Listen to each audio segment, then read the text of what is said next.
Welcome back to the tabletop. My name is Daniel, and today we are joined by everyone. Gary, Nick, and Xavier are all here.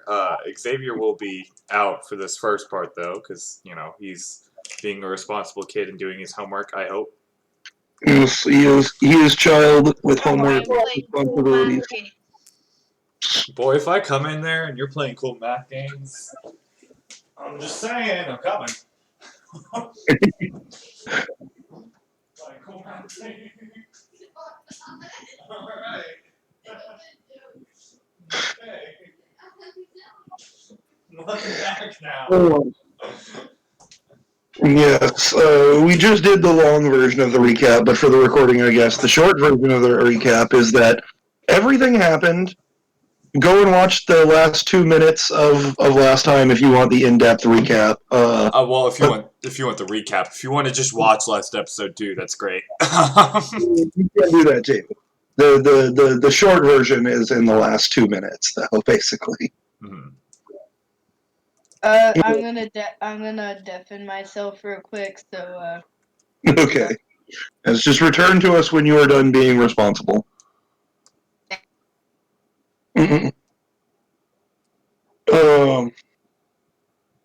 Rook, you awaken to find yourself, as I said before, on a mountaintop. Lucky is just kind of laying next to you on the ground, just kind of flopped out in a weird position. It looks like he's been there for a while, like from the intense battle that is going on nearby between some random dude that you've never seen before and a guy. There seems to be quite a lot of dust and everything just kind of covering Lucky. There's some pebbles in his hair from the various explosions that have happened.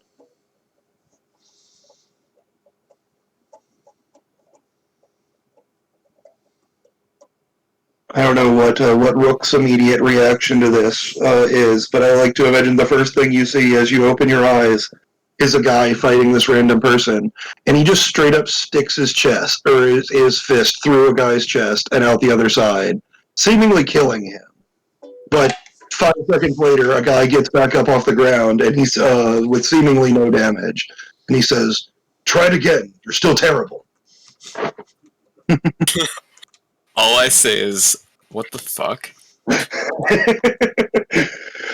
He kind of looks over to you and seems to continue to hold off a guy while not even particularly looking at him. He says, "Oh, you finally are awake." How long was I out? He kind of looks around and he says, "Time gets distorted on this mountaintop. Oh, real time? I think maybe 2 days. You've been here for 8, though." Oh. Well, I might have brain damage, but that's fine. Why is Lucky unconscious? He's being tested. So just like the tree time, I guess. He's just... He just kind of nods and he says something like that. Great! Also, why is a guy still alive? You just, killed him? I healed him, of course.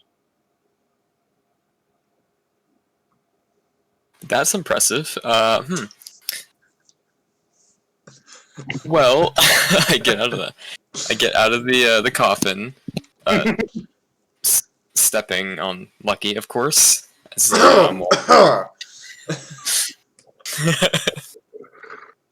and I just hold my hand out to shake his hand and be like, "Hey, I'm Rook, by the way. Sorry to interrupt whatever you're doing." He seems to while still fighting a guy, kind of reach out his hand and shake yours.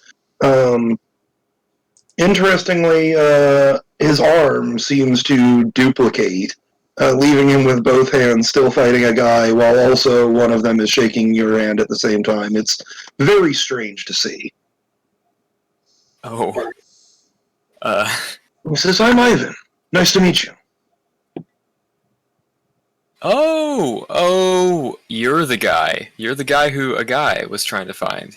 Yes. Well, This one has been looking for me for quite some time. yeah, he certainly has. Crazy.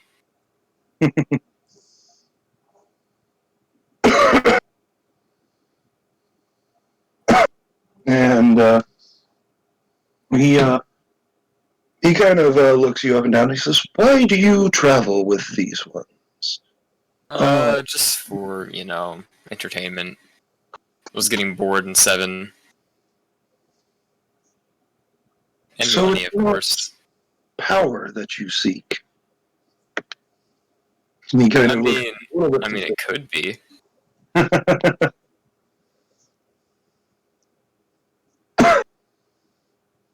um, he will say, "You're welcome to join in my training here for as long as your friends are indisposed."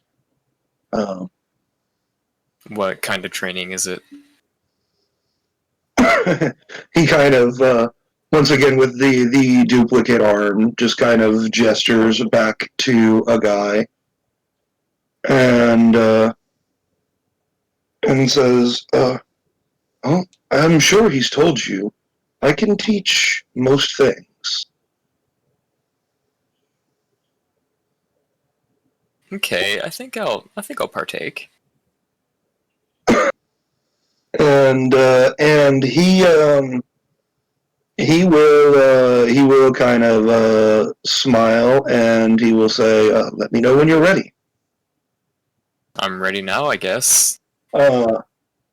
As you say this, he immediately appears in front of you, disappearing from where he was fighting a guy. And go ahead and make me a body save. Okay. Around this time, Lucky, if you would like, you also can start to wake from your multi-day coma.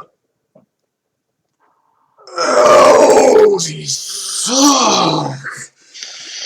Okay, I'll roll my body defense. I can hear my Lexia over that one. Forgot he was listening in. One said he was deaf in himself. Okay, that's 12. Yeah, Lucky just kind of like leans up and looks around and just sees Ivan like beating the shit out of a guy. Right? That's what I'm seeing. Ironically, you open your eyes at the exact moment to the same scene that Rook just saw. As you open your eyes, both a guy and Rook seem to be fighting Ivan simultaneously, and he sticks his fist straight through Rook's chest. Rook, you take 40 points of damage, falling over, and then are immediately healed back 40 points of damage as you hit the ground. Awesome.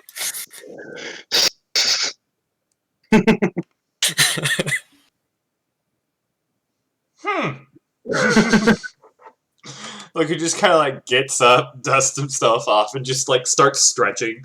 Like I don't know what position I've been in, but it was not comfy. He's aging pretty fast. As you start to stand up, though, he kind of holds up a hand to each of you, a guy and to Rook. He says, "I'm sorry that I must pause this, but I must make sure that your friend is still sane of mind. If he has been judged unworthy, I may have to destroy him." I think I'm good. Pretty sure I'm good. Hi, how you doing? No, I think he's unworthy. You should. Rook, I think you should fuck yourself. He kind of looks you up and down, and he says, "You don't seem different than you were. Not like she did.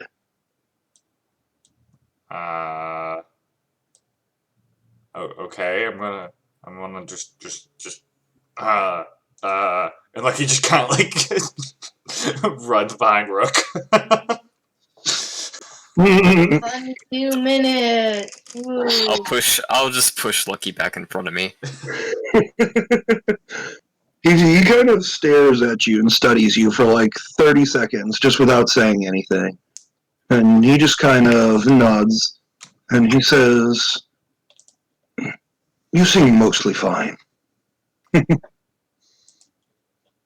Okay.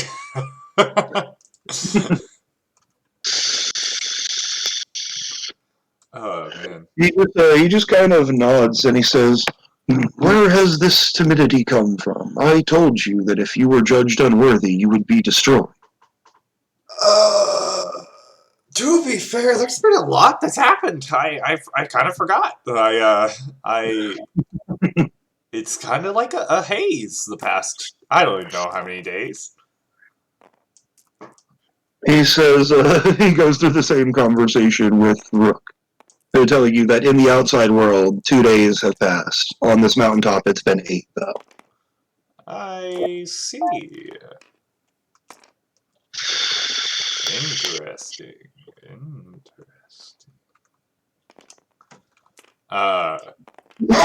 There's a reason that he does his experiments in his trade secret. Come on. That's fair. That's fair. Himself a little mini naturally occurring hyperbolic time chamber. I mean, beautiful. Hypersonic lion tamer. No, I'm just doing it on purpose. You get one more. Hypoglycemic rhyme chamber. But he will kind of look you over and he will say, "With the binding placed upon you now, I don't think you'll require as much practice as your friends here. But join us." I can't. Yeah, hit him. get a I fist. I can't punched hit against him. I have his the chest. binding contract of steel. Just let him punch you then. He seems to I don't want to get yeeted off the mountaintop because of my. yes, I did forget about that.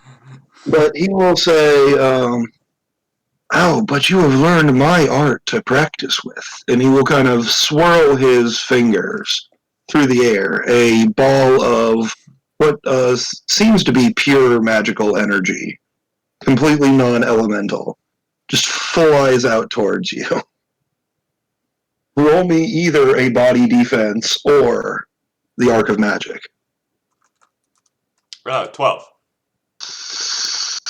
For which one? Archmagic. Alright. You are able to catch this orb as if it was like a physical, like a dodgeball or something he had tossed to you. I see. He will say, "Just manipulating with that. See if you can touch me with it. No violence. No reason to trigger your condition."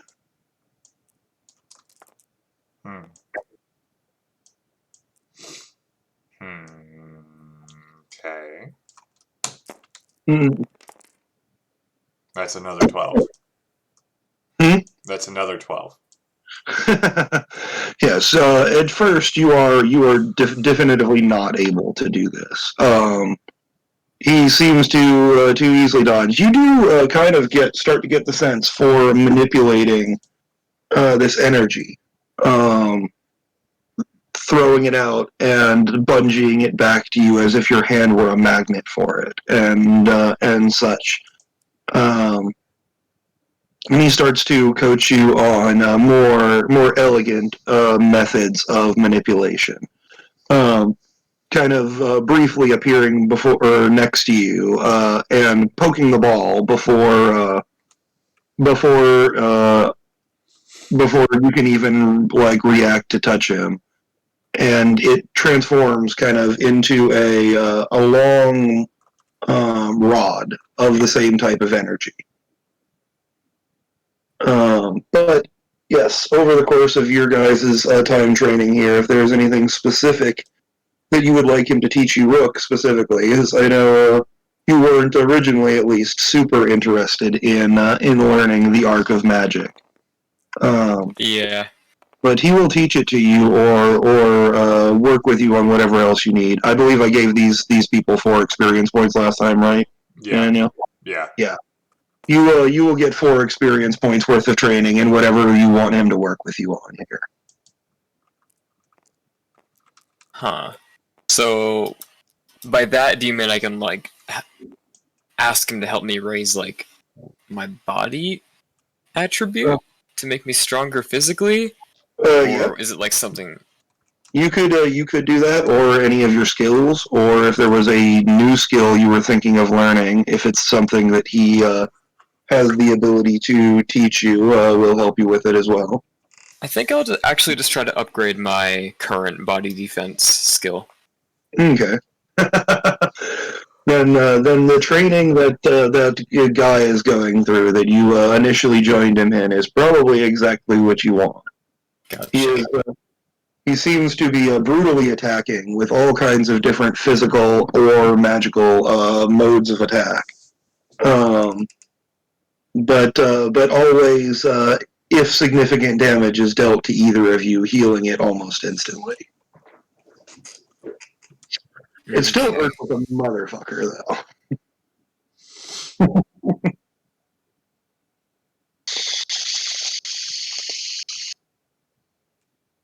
But yeah, so this is just a flavor-wise way of saying add the same 4 experience points that these guys got to your sheet. Spend them on whatever you want, you know? Okay. I had another I 4 see. experience points? Nick, you're so generous. No. Okay, so I have...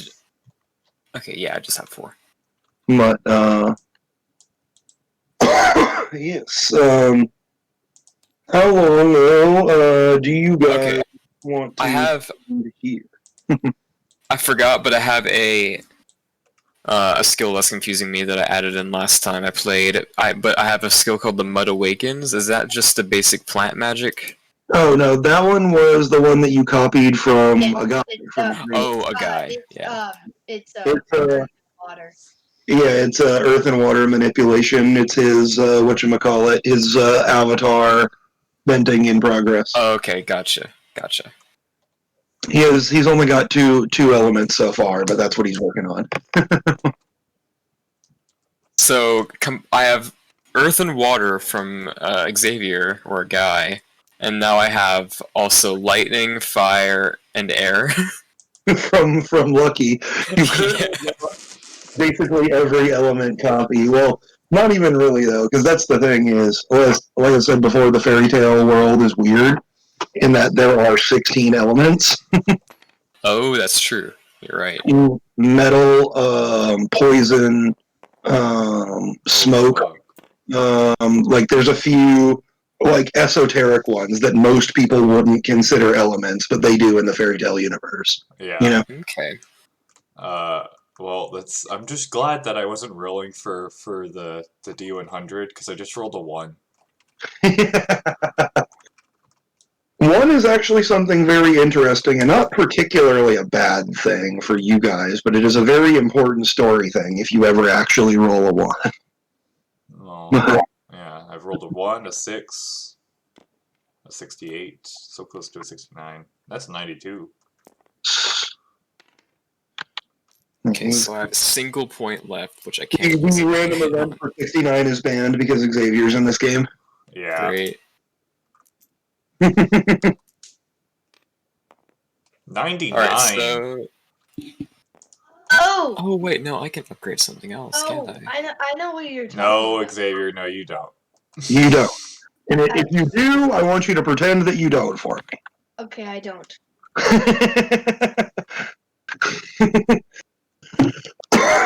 But anyway, yes, you guys can stay here, um, and train with Ivan, and he seems to have virtually limitless patience. Which is a little bit weird because several people have told you that he's like irritable and annoyed all the time, but he doesn't seem to be acting like that here. Okay. I don't like that. Why did you say that? Why did you have to go make me suspicious? Well, I have to remind you about things that you discovered earlier in the story. So far, like, the only three people that you have ever met that knew Ivan, or like, all basically told you some variation of he's kind of a tight ass. Yeah.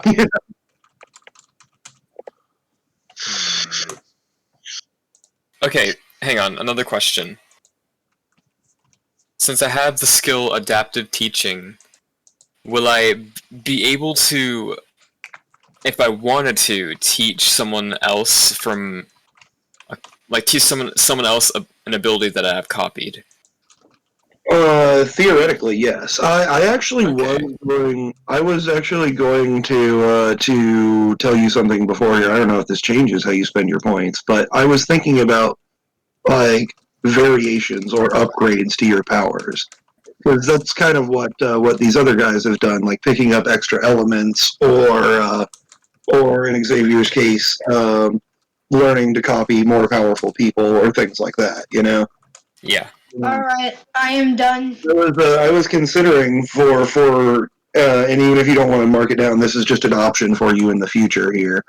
Um, for 3 points for the same cost of learning a new magic is what I typically use for upgrading one.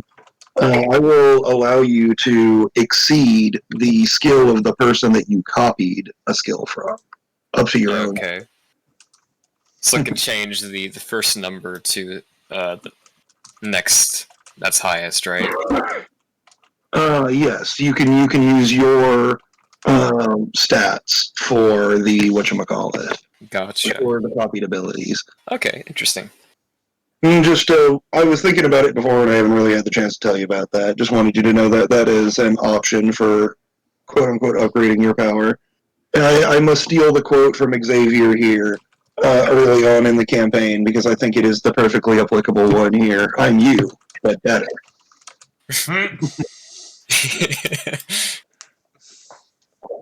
Yeah, pretty much. That was said to me. And then he got his shit fucked. I will say at the time that wasn't actually the case, but it was a really dramatic quote that I still remember. Yeah. Trying to avoid.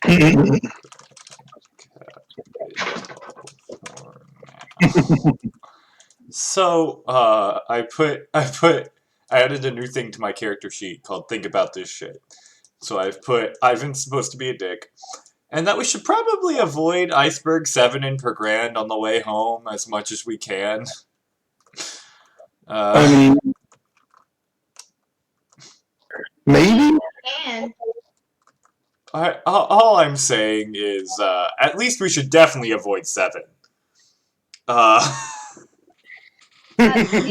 why don't we just avoid everything? You know, just go to Fiore. Like Yeah, meet so our I mean, unless you guys are going to figure out a way to do that, you can't just yeet yourself.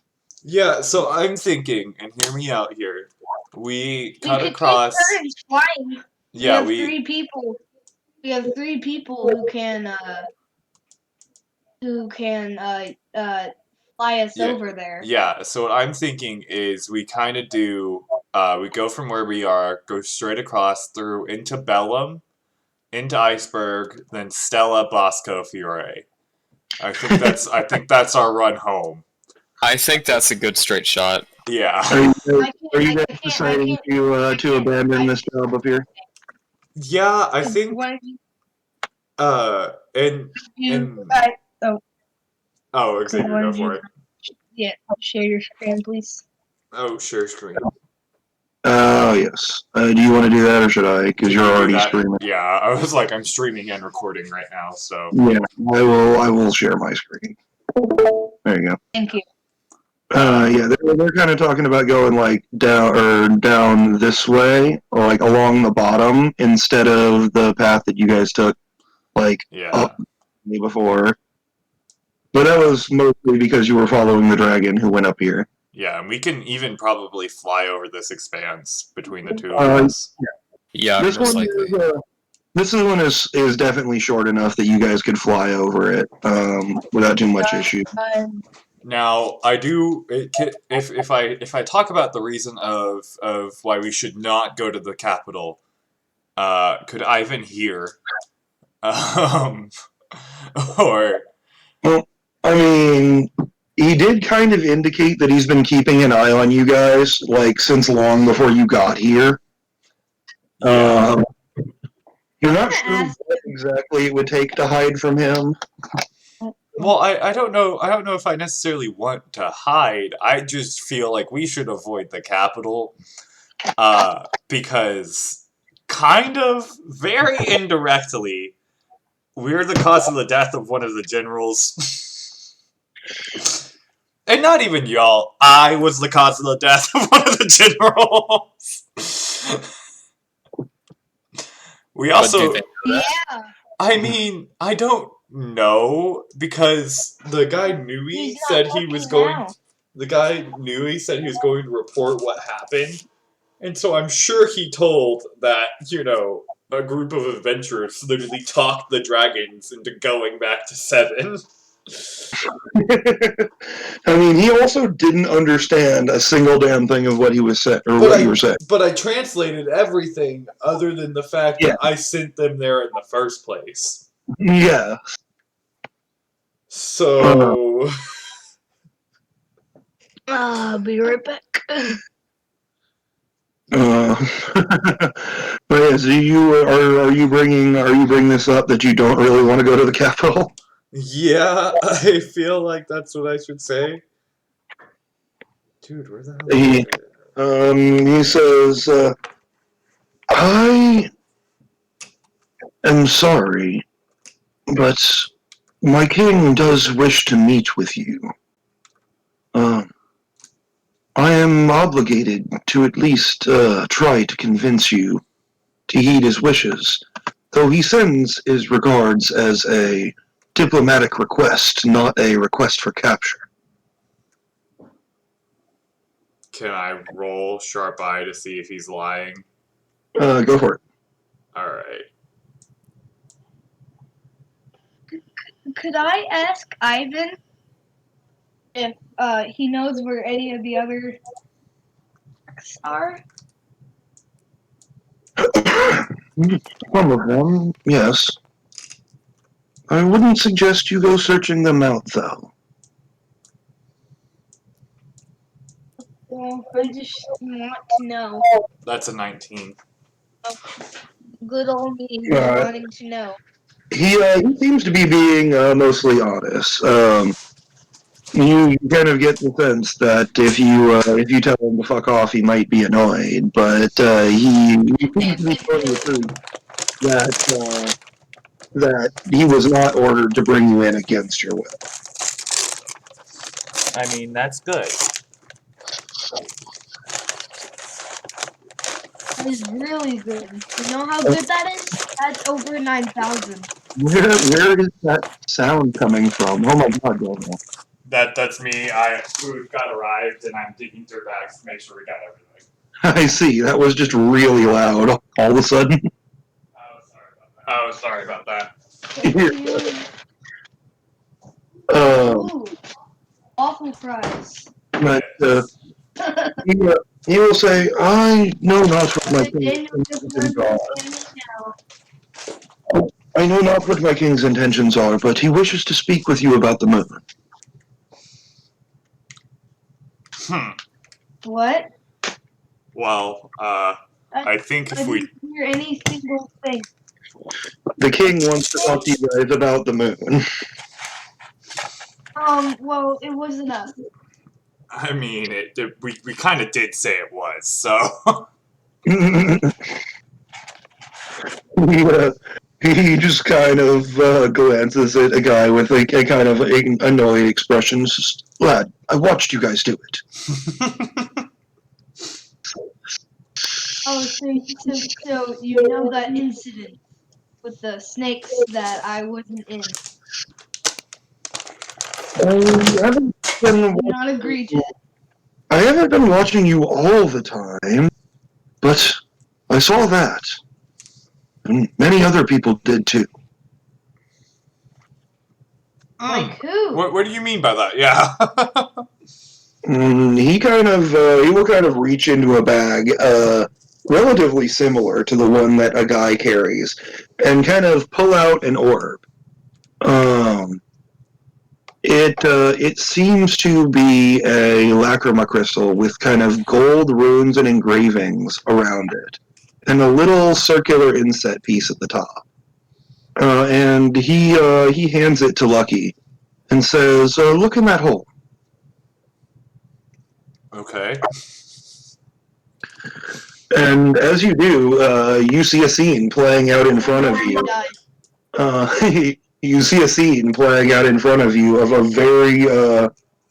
very intense battle going on. It looks like the deserts of Seven. There are explosions flying all over the place, and people flying all across the screen and everything. And it seems a very wounded Earth Dragon Queen is still fighting the Iceberg Army.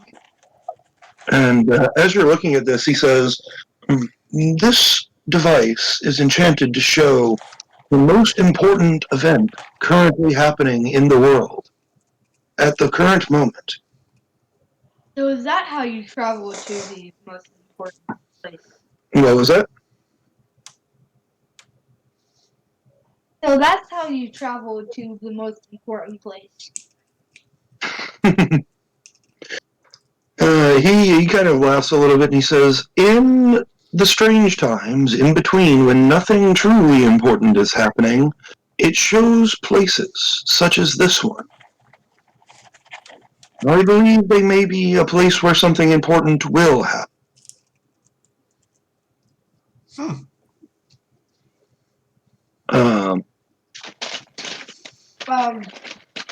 Now What you're saying?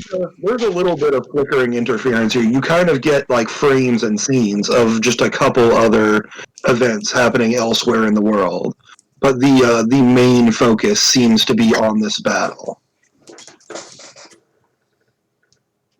Why is this so important?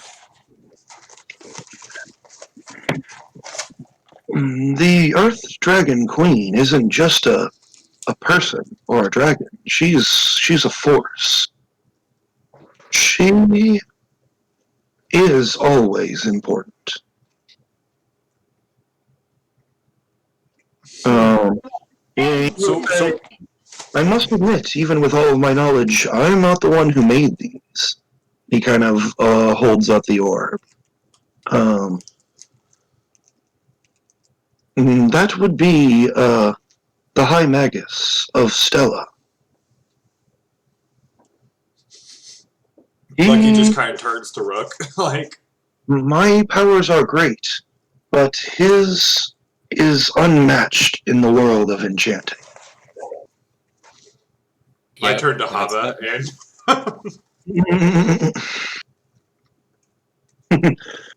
Look, like I said, from what we talked about before, you know about this. Effectively, there's a council of mages across the world, and Ivan is on it, presumably. But the court wizard, the head magus of Stella, is their leader, basically. Gotcha. Also, the one that made the books that that effectively act as an internet database for border crossings. If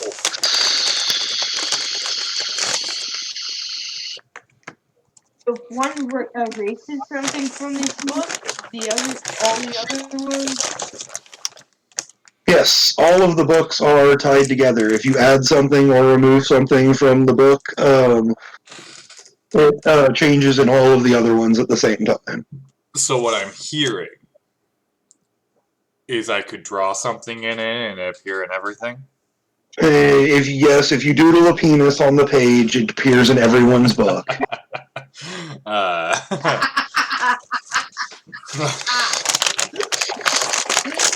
They are typically only entrusted to well respected and usually quite powerful wizards. so everyone that we've seen on the border, like crossing the border, has just been high power. Relatively, maybe not as powerful as you guys, but there's a certain bar. Like they don't just give this book to somebody who's going to get beat up and have it taken from them in the street. You know. Oh, I see. Oh. Or at the very least, maybe not all of the people you directly spoke to, but definitely their boss. Fair. Okay. Is pretty powerful, you know. That's fair.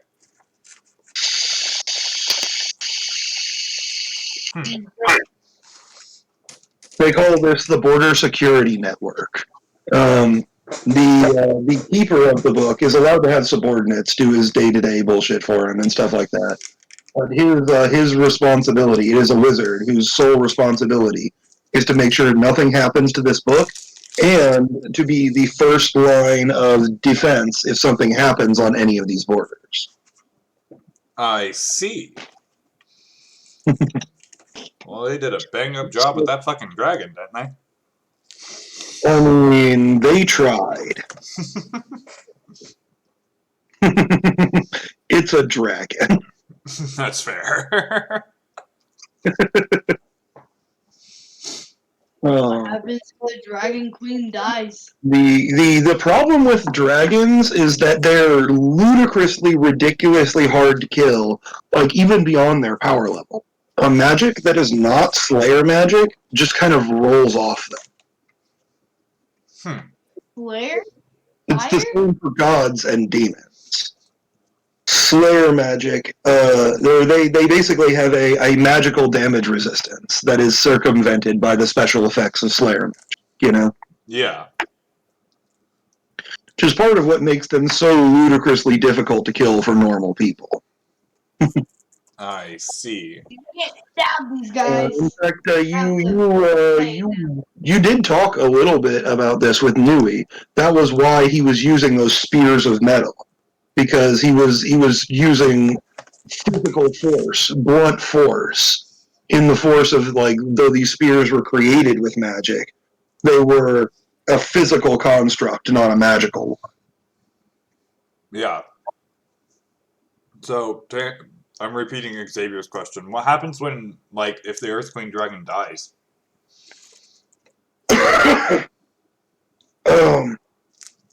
At first, earthquakes, massive ones, all across the continent. Eventually, she would be reborn somewhere, out of the heart of a mountain. I don't know exactly how long that takes. It's been... And he kind of looks off into the sky and thinks it's been about 25 years since the Fire Dragon King was slayed, and he hasn't returned yet. The Fire Dragon Queen. He will ask if any of you have heard about the massive volcanic eruption that devastated Ka-Elam, turning it from a single continent into a series of shattered islands. All of you have heard of this at least a little bit. Whether you believed the story is up to you or not. But Yes.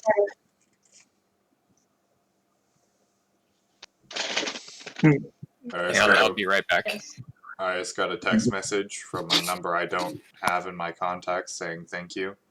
Oh. Okay then. Yes, He will ask if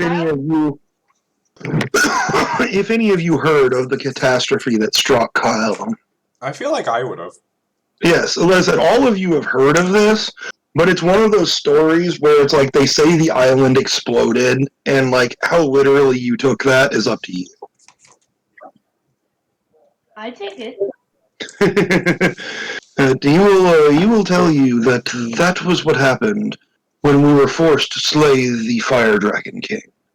His domain, his volcano, exploded violently. The only thing that stopped it from being worse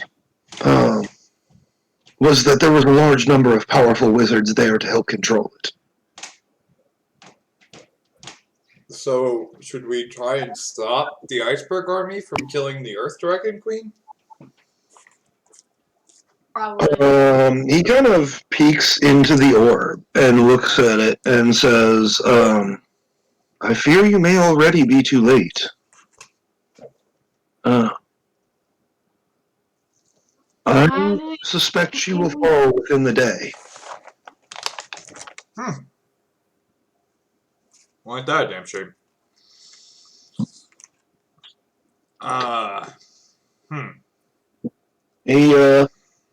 He will say, with kind of a sly grin on his face, you know, I could get you there, but only if you agree to meet with my king first. A guy is like,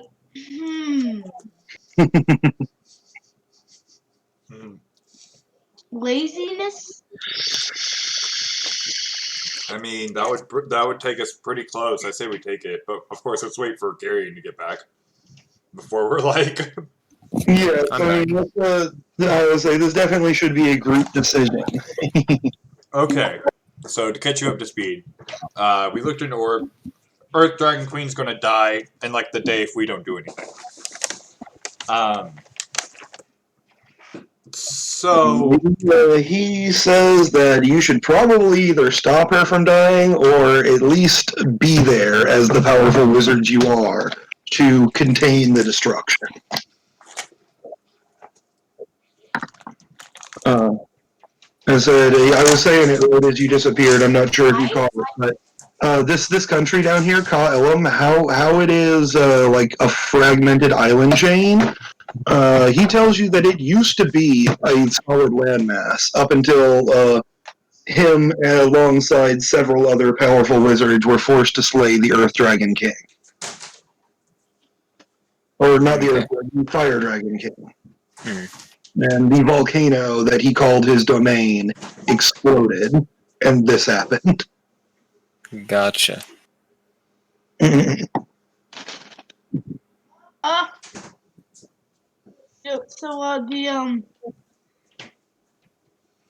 Your screen isn't working. I cannot see it. Let me see if I can refix it then. But yeah, the current predicament is Ivan has offered to take us there, but only if we talk to the king first. Yeah, I heard that part. I feel like that's a good deal. Laziness for the price of telling the king that we blew up the Earth or moon. The Earth, we blew up the Earth. I mean, Ivan already knows that it was you that blew up the moon, and so does the king. He just, he wants to talk to you about it. And I said, Ivan said before, I don't know the true intentions of my king. All I know is it has something to do with the moon. We're gonna get there, and he's gonna be like, yeah, I need you to do it again.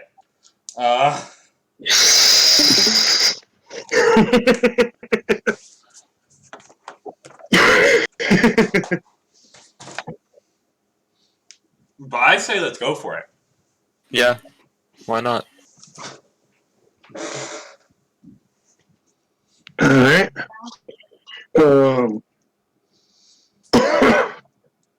He kind of pulls out of his bag another device that almost just seems to be a brightly white glowing series of dials. And like kind of like in an orb shape where like the different parts of it turn almost like a Rubik's Cube but round. Okay. And it seems to be glowing very white. And he starts spinning it between his fingers, kind of twisting it so that that certain runes are face up and showing. I did create this one, quite a marvel, though. It takes enormous energy to power it. I'm afraid that that it will probably burn out unless you can find a miniature sun to fuel it with, or something like that. And he will hand it to Rook, I guess. He will say, What? "Press this button right here when you are ready to leave." I'm just kidding. You slam down the button. He will say, "Make sure that you are in physical contact of some kind with both of your companions." Okay. Lucky just like runs up like right behind Rook and grabs him. That came out not in that way. Okay. uh, Well, no, we got it. Oh. no, No, Mm, no gutter thoughts here. no. mm. He will. Well. He will kind of point towards the capital. He will say, "Lucky, if you would." And he will say, "One last test for you." And he hands you another sphere of magical energy. And he says, "Fly us there with this." Alright, do I have to make a roll for that? Yes, you can roll your arc of magic, but you can apply anything that would apply to wind as bonuses. Oh, okay. So I pull out my scythe with this. So we have far shot and then the plus a keep 3. Gotcha. Ooh, wait, before we But go. that shouldn't be keep 3. It should be keep 2, I think. But Keep 2. I don't know. Which is it's a tier 3 item with two plus keep 1s and 1 plus far shot, basically. Before you wake me up, before we go, could I ask, Ivan something? Oh, I mean, you can continue to talk to him. He is requesting that Lucky take him with you guys. I mean, I'm hoping that 15's enough. It is enough to lift. Let's see. How many people are here? I'm sorry, Lucky. I gotta ask you to make the hard decision here. You can get everybody off the ground, but the coffin, it's too heavy. Are you gonna leave it behind, or are you gonna supplement with some basic magic instead of fully partaking in the training? Xavier. I'll help it. I got it. I got It's it. like shrink it. I got it. You see, I'm a transform into a rook. Wait, Okay. yeah. Okay. Uh, I find it hilarious that you're copying Rook so you can copy his copied Lucky power. This is like 3 tiers of copying going on right here. Wait. I just thought of something. If I turn into Rook and I get his copy ability, and I copy Lucky, does that mean that his wind ability will be a part of me? I mean, When I go back that was what I was just saying. You can't use your normal abilities while you're copied into somebody else, and you don't get to keep them or anything, though. No. Okay. But you can turn in. That's what I thought you were doing. Was literally like, because Rook has Lucky's wind magic copied, you're copying Rook to use his copied power, basically, which is just the most ridiculous thing. Alright, so I got oh god, this sucks. I got It's so bad I can't even say it. I got a uh, an, a, an 11.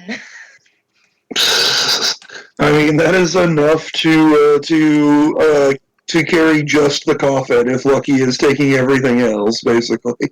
Yeah, I got that.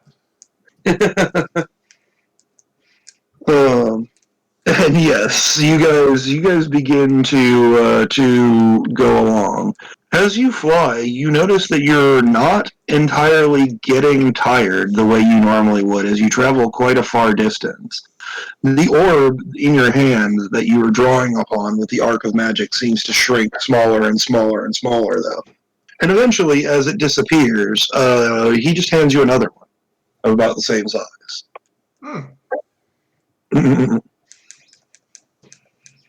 You don't need to roll again. It's fine. Okay. I'm a whisper to Ivan. Whisper to Ivan. Hey, can you take his speed essence? No, you're.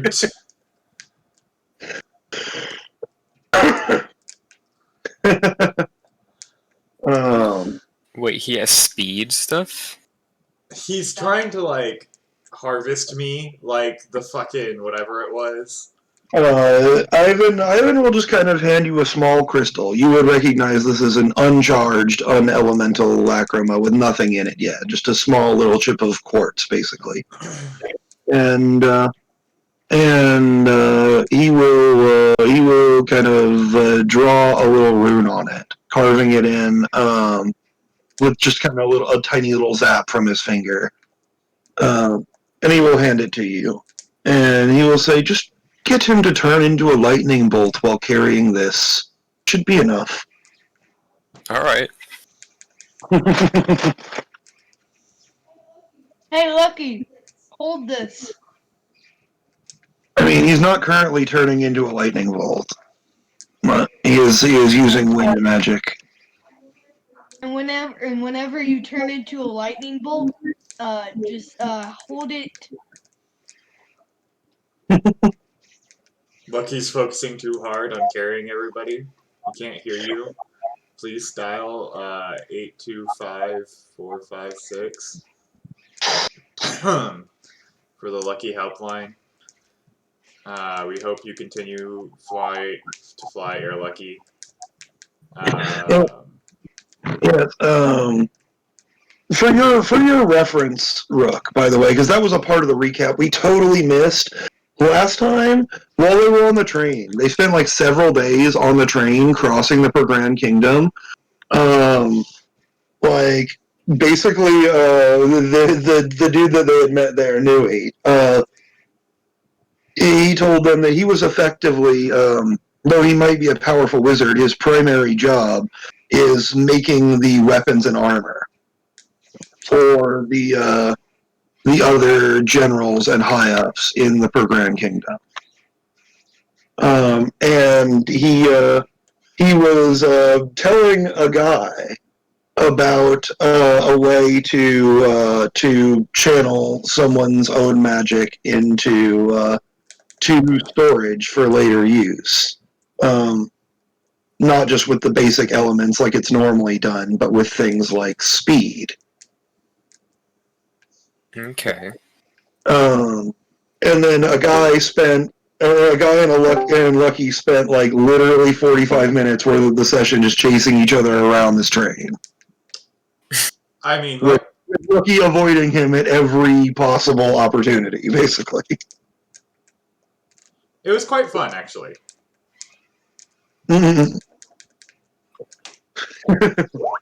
Very nice. And but what seems to have occurred here is that he has given a guy a small crystal with the correct rune on it to entrap a small amount of speed.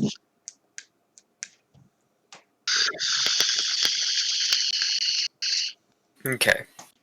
Yeah, the reason I asked is actually because I would like to find speedy boys to steal from.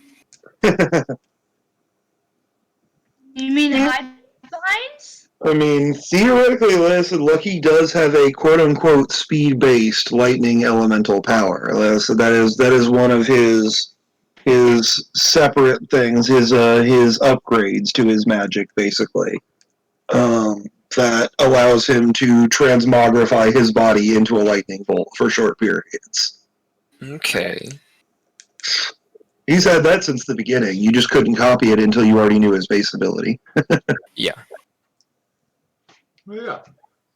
Okay, good to know. And Xavier's been trying to steal it, and I have not let him.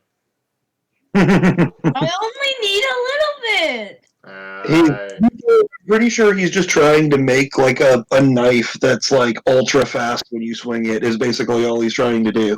Oh yeah, no. The reason Making a is second one. because the whole reason is basically Lucky. He didn't ask Lucky. He was just like, hey. Oh no, he tried to freeze me. That's what he did. He tried to freeze me in ice. And I was like, no. No, that is not how that went down. Literally, as soon as the borrowing of energy was brought up, Lucky was like, nope, and just like zipped away. But And then he tried to freeze you. Okay. Yes, so I have the right to freeze you. No. Yes. I'm going to argue that logic, though. I will say Lucky was the original instigator. Okay. Good to know. But anyway, Lucky son of a bitch.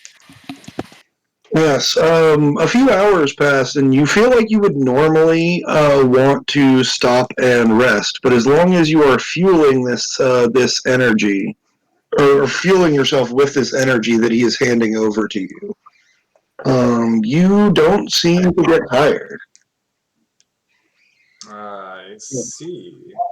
As What you is this tomfuckery? as you kind of approach the city, you can see the giant gates and the humongous walls with the people looking out. There seem to be guardsmen on top of the walls, though they don't seem to be training weapons or anything like that. And Ivan will just say, well, if you want the proper experience, we can go down and through the gate. But the word won't harm you while I'm here, if you wish to simply fly over. Let's just fly over, I guess. And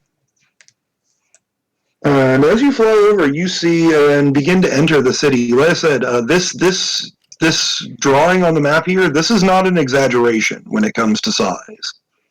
The city is actually this big.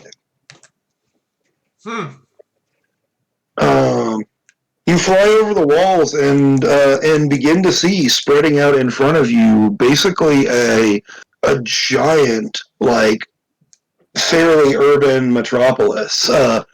Steampunk piping, fluid aqueducts flowing through concrete or other stone, channels cut through the city.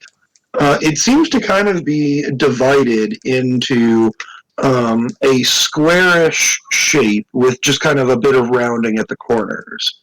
And there seem to be kind of almost like a four-leaf clover type of like lobes. With their own smaller walls within the single large one that stretches around the entire outside. I see.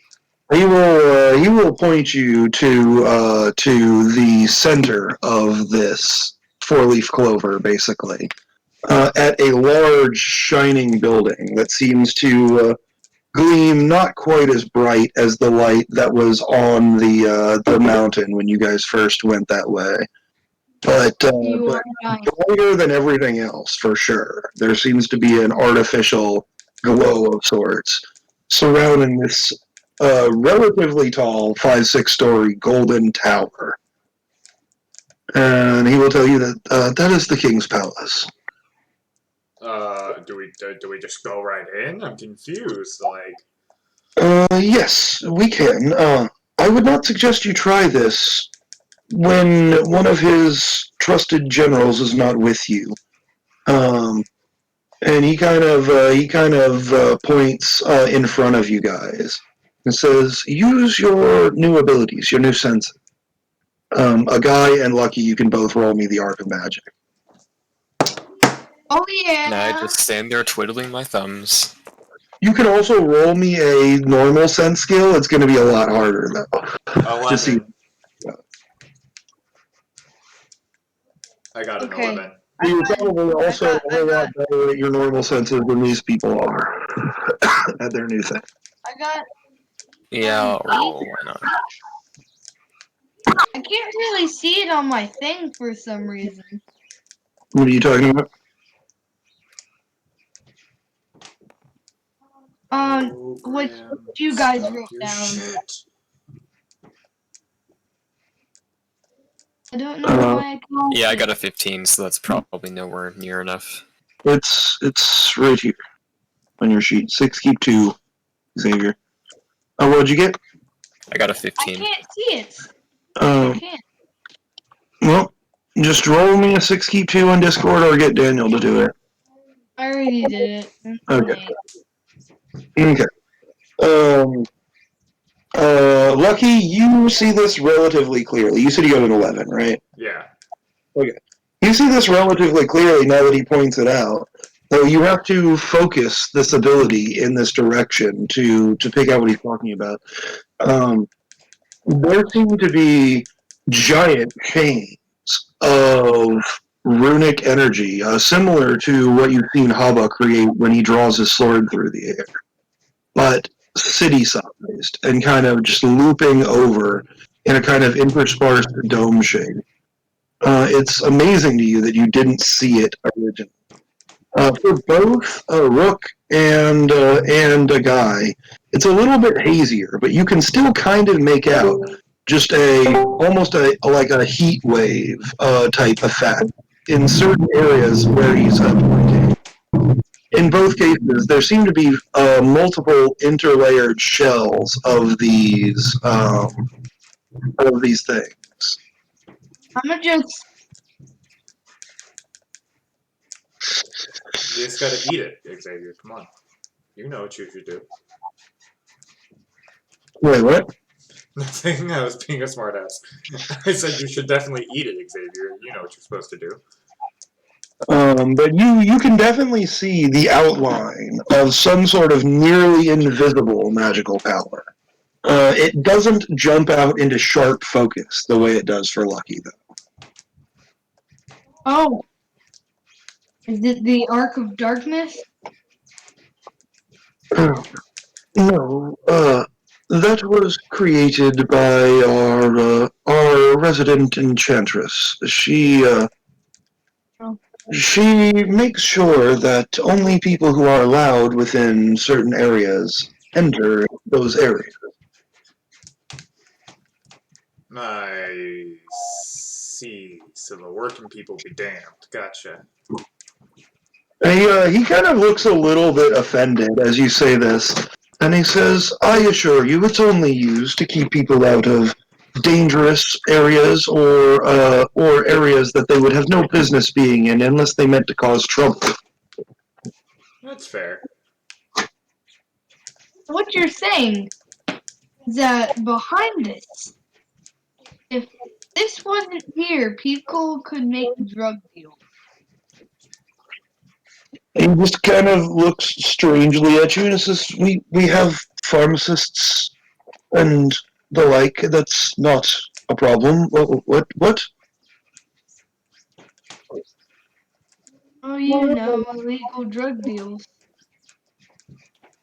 Mhm. Back in my day, we'd give people drugs all the time. Not have to worry about it.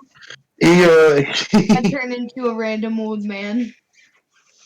he will just kind of point the off to the side though at the various circles and things like that. And he will say, "Those ones are very basic. They keep out individuals with hostile intent against the city or our king." Oh, If so you I wanted to drop a bomb in the middle of House City, for example, you would find yourselves not able to enter past the outer wall. so if I weren't dropping a bomb, I could enter. He just kind of looks at you and, or like between this group in general, and he says, I've seen your ability to cause quite a bit of harm without ever intending it in the first place. I suggest you remain on your best behavior. No promises. I live in a hole. I can't really do anything. He just kind of looks at you and says, oh, I will stop you if you seek to do anything untoward. You have my assurances. Thank you. I will end your day. You will no longer be able to breathe. Depending on how you want to take this, this could have either been a politeness or a threat. That's fair. But yes, if you continue to guide the group towards the king's palace, as you pass through the barrier outside of it,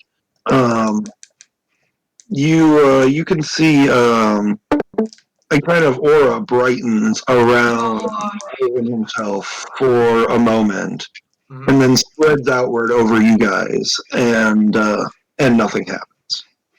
I see. You know what I haven't done in a while? What? Turn into my ultimate. You have not. This is true. I'm not even sure you noticed, but like when you've been leveling up and stuff, I've been adding to it on your thing, and I don't think you've even noticed. No, I don't. But yes, whatchamacallit. Does my gear? Does my perks add to it? Some of them do. I'm gonna have to take a look at all that stuff later, and I'll help you refix your ultimate because I haven't looked at it in a while. But yeah, you guys are quite able to. Let me just draw this out here if it'll let me.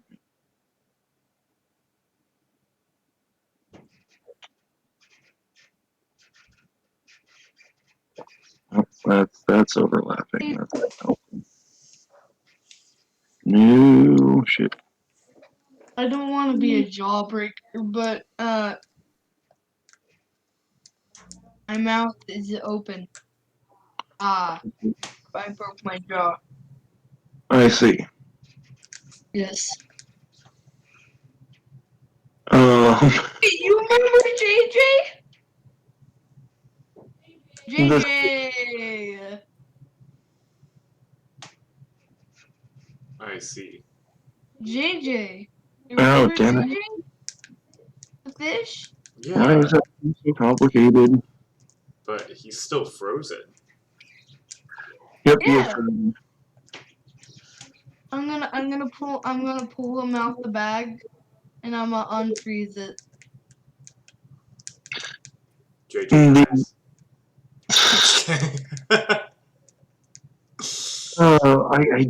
I don't understand why. Because I forgot about him. And I want Okay, to. you are about to enter the king's palace. I'm going to ask, are you sure?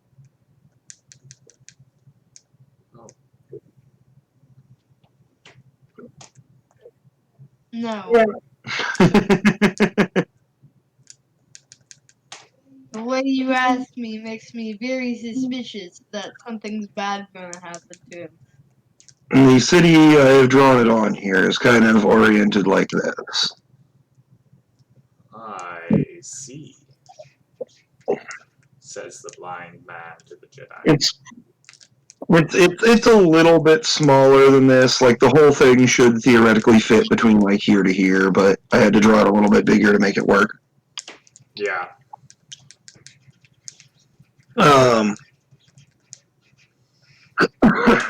Yes, and as you guys cross in here and kind of land down on the grounds, there seem to be people just kind of wandering around, talking to each other, reading books, painting, things like that. Noble-lite type thing. So they don't seem to be dressed like you would expect in like fine, fancy clothes. They seem to be wearing just kind of the loose, almost like Greek-like tunics, like you always see in like fanciful interpretations, where it's just they're just kind of wearing white tunics with a belt, both male and females. Some people wearing pants underneath them, and some just kind of wearing it like a skirt. And they just seem to be wandering around doing various things in the courtyard outside of this very impressive golden tower. And like I said before, it seems to be just a couple tones brighter here than it should be for this time of day. I see.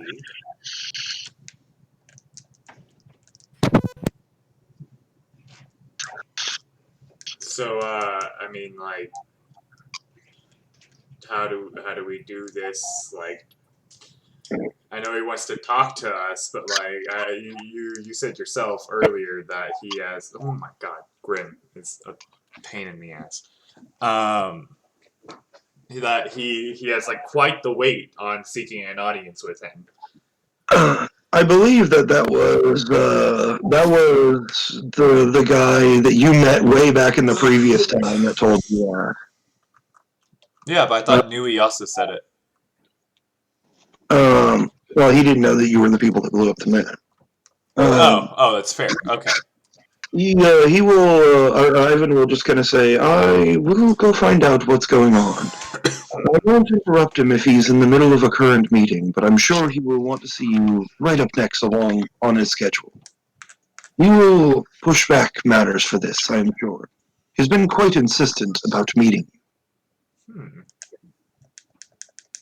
Well. Okay. The boys are back in town. Boys are back in town. And he will kind of, now that you guys are back on the ground, he will wander off into the building itself. Kind of, what is that? There's literally someone's car alarms going off right out there. 1 second. Yeah, I can hear. That is, yeah, really loud.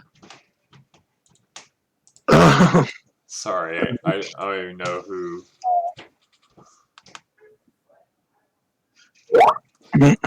I feel like it might have been Daniel's car alarm. No. I mean, I would have been able to mute it for that. All right. Well, welcome back.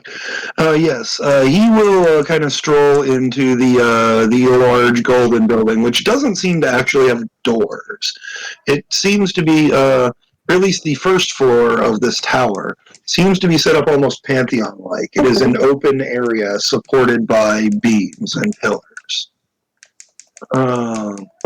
And he walks up to a person kind of sitting behind a golden desk near the center of this, and begins speaking to them, leaving you guys in the courtyard for now, unless you would like to follow along. I'll follow. I'll follow him. All right. And as he enters into here, the building itself is much bigger than it's seen from a distance. As I said, this whole first area is like a pretty ludicrously sized, like football field size, like rectangle that is supported all around the outside by golden pillars. And inside there, as you initially walk in, there seem to be more people just kind of lounging about and doing various leisurely activities. Some of them kind of look at you strangely as you enter. And they kind of whisper back and forth in low tones. But as you approach the desk in the center with Ivan, you can see that on either side of it are two pillars that well you can see from a distance, but as you get closer, you can tell that they are in fact hollow. Some kind of opening in the base of each of them on either side of this desk. And Ivan just kind of starts inquiring about appointments, various boring things. With the lady having to scroll back several dozen pages from where she was taking current appointments to see what the king is actually doing right now. Damn. Okay. And he will tell you, or she will tell him, kind of looking nervously at you guys, but like she looks down at the page and kind of looks nervously around, and he just kind of nods at her, and he says, "He's in his laboratory." Oh, is that to us? To Ivan. She kind of seemed to do that thing where it's like she was like looking at Ivan to check and see if that was okay to say in front of you guys. I see. He has a laboratory? Did get out of my laboratory. Of course he does. He's quite the mystical tinkerer. Likes to play with new ideas, and the such.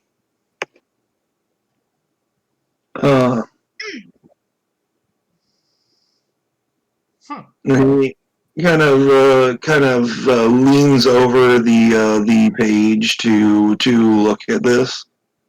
He'll say, "Well, then he shouldn't be too startled if I contact him.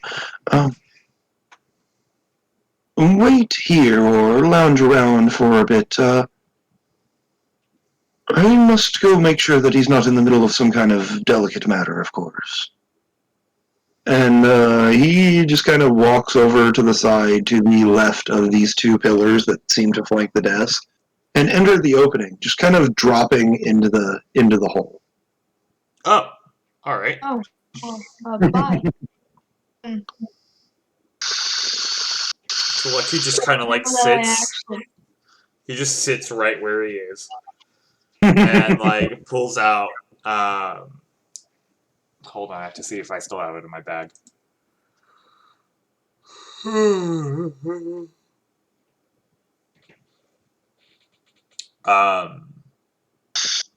Yeah, I pull out the mystery wand, and I'm just kind of zapping lightning into it and watching it dissipate. He is gone for about 20 minutes before he returns. If you would like to poke around or do anything else in the meantime. Can I try to make my little golem boy? My little ditto? You could begin working on this idea, I suppose. Can I roll with malicious intent? Roll with malicious intent. No, you cannot. Fuck. Alright, it's a 12. All right. Oh, no, hold on. 12 plus 8. 8 plus 8. 12 plus 8. 20. It's a 20. Let me... Oh, shit, I don't even...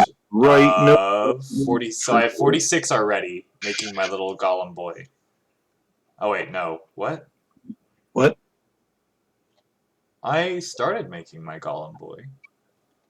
I have now marked down that you previously got a 14. 14. I didn't mark that down. I have Arc of Magic. 46 had a question mark, question mark, question mark. I don't know what that means, but... That should be,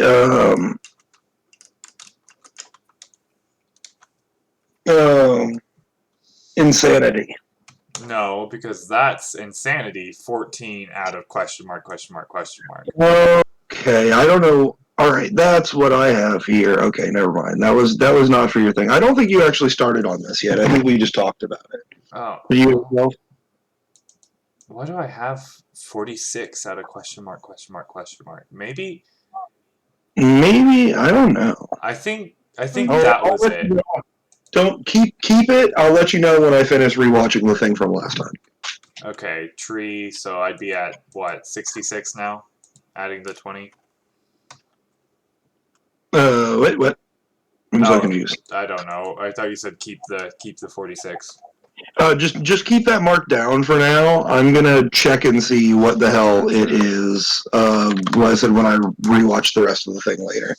If it was your golem thing, I'll add it into the thing, or I'll tell you to add them together. Cool. I just don't remember what that was for. You know. That I'm gonna is grab. fair. I'm gonna grab the hide behind knife or whatever it's called.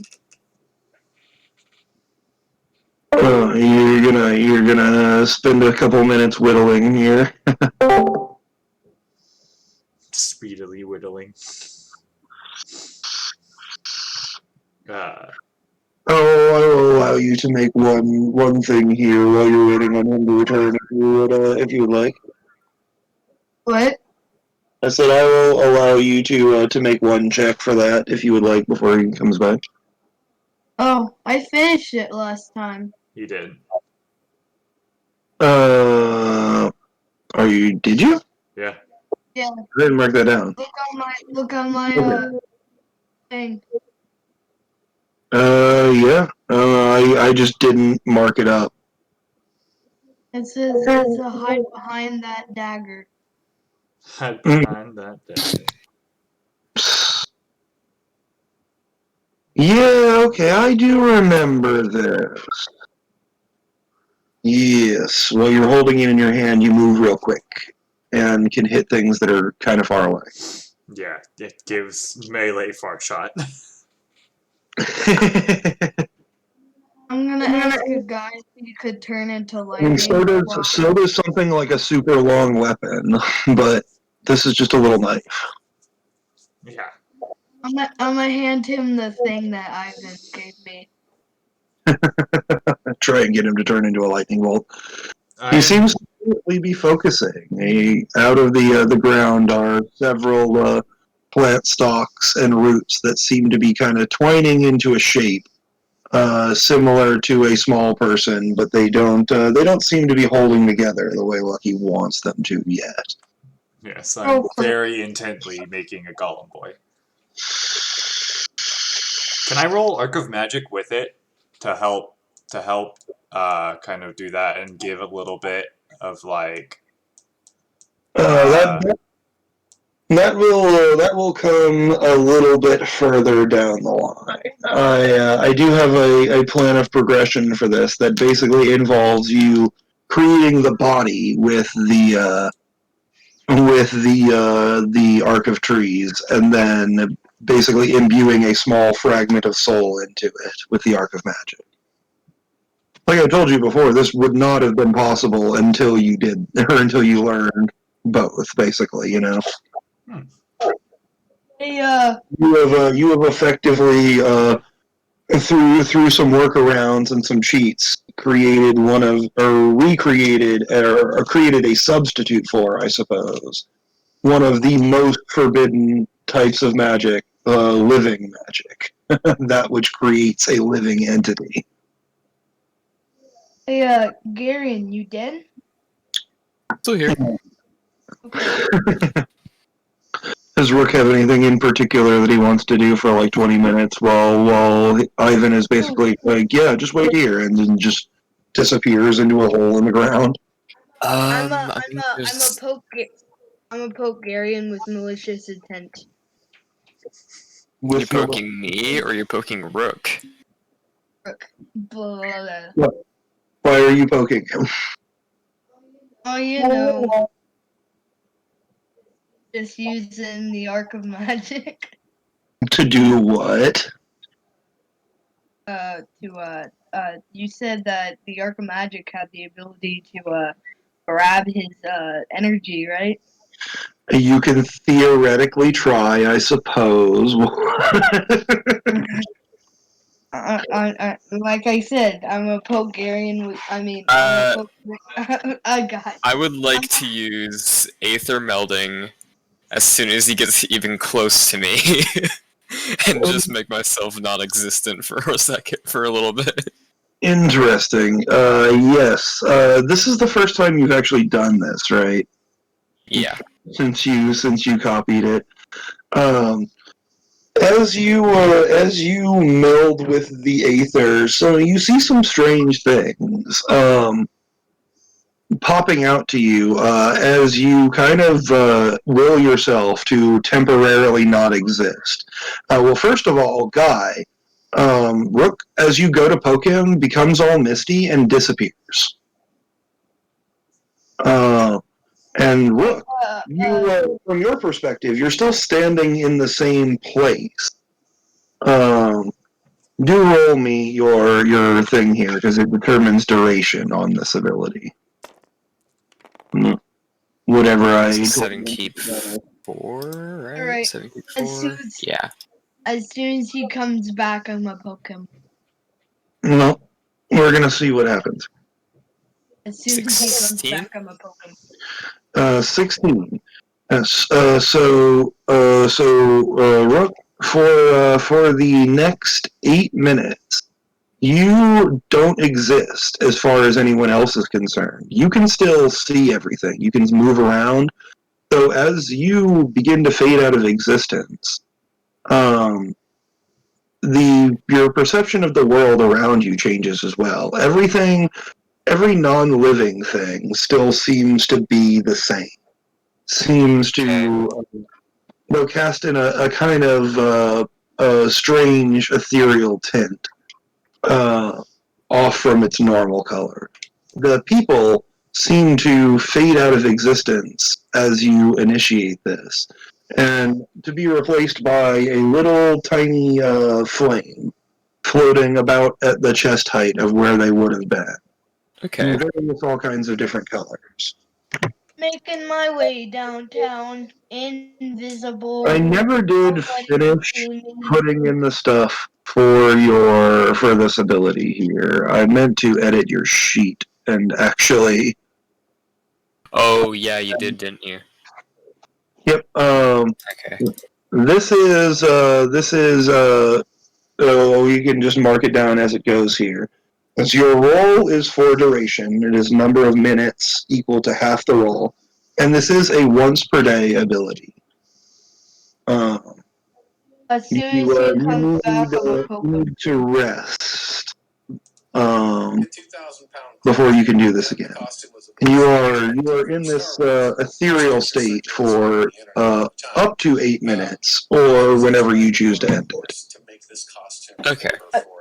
As soon as he Yes, we heard you, Xavier, but I have to find out when and where he reappears, okay? You don't just get to auto-poke him as soon as he reappears if he walks 30 feet away or something. Like, Oh yeah, but I'll find him. I mean, I heard you the first 8 times you said it, though. Rook. What are you doing now that you have entered this strange state here? At your own body, you still seem to be yourself and not just a weird floating plane. But everyone else seems to have been replaced by this strange, like I said, small white floating flame. Okay, after getting my bearings for a second and realizing what is what, I will walk away from Xavier's flame. And how big is the room that we're in, or the area?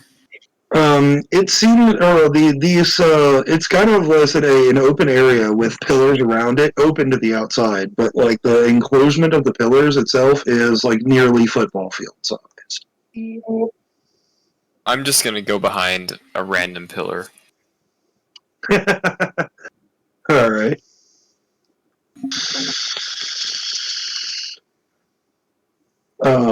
And are you then going to disengage this? No, I'll leave it up. All right. Looking around, it is much easier in this state once you go behind one of the pillars, kind of opening yourself your view up to the outside. It's much easier to see the bindings, the wards that he was previously talking about, that Ivan was previously talking about. You can now see their defined shape. Okay.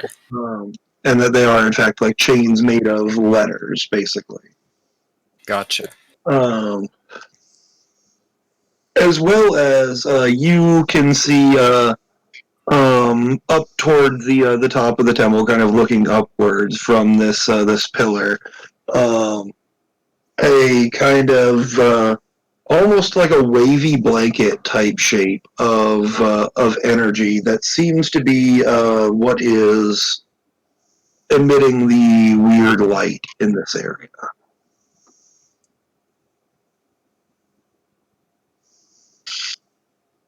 Hmm.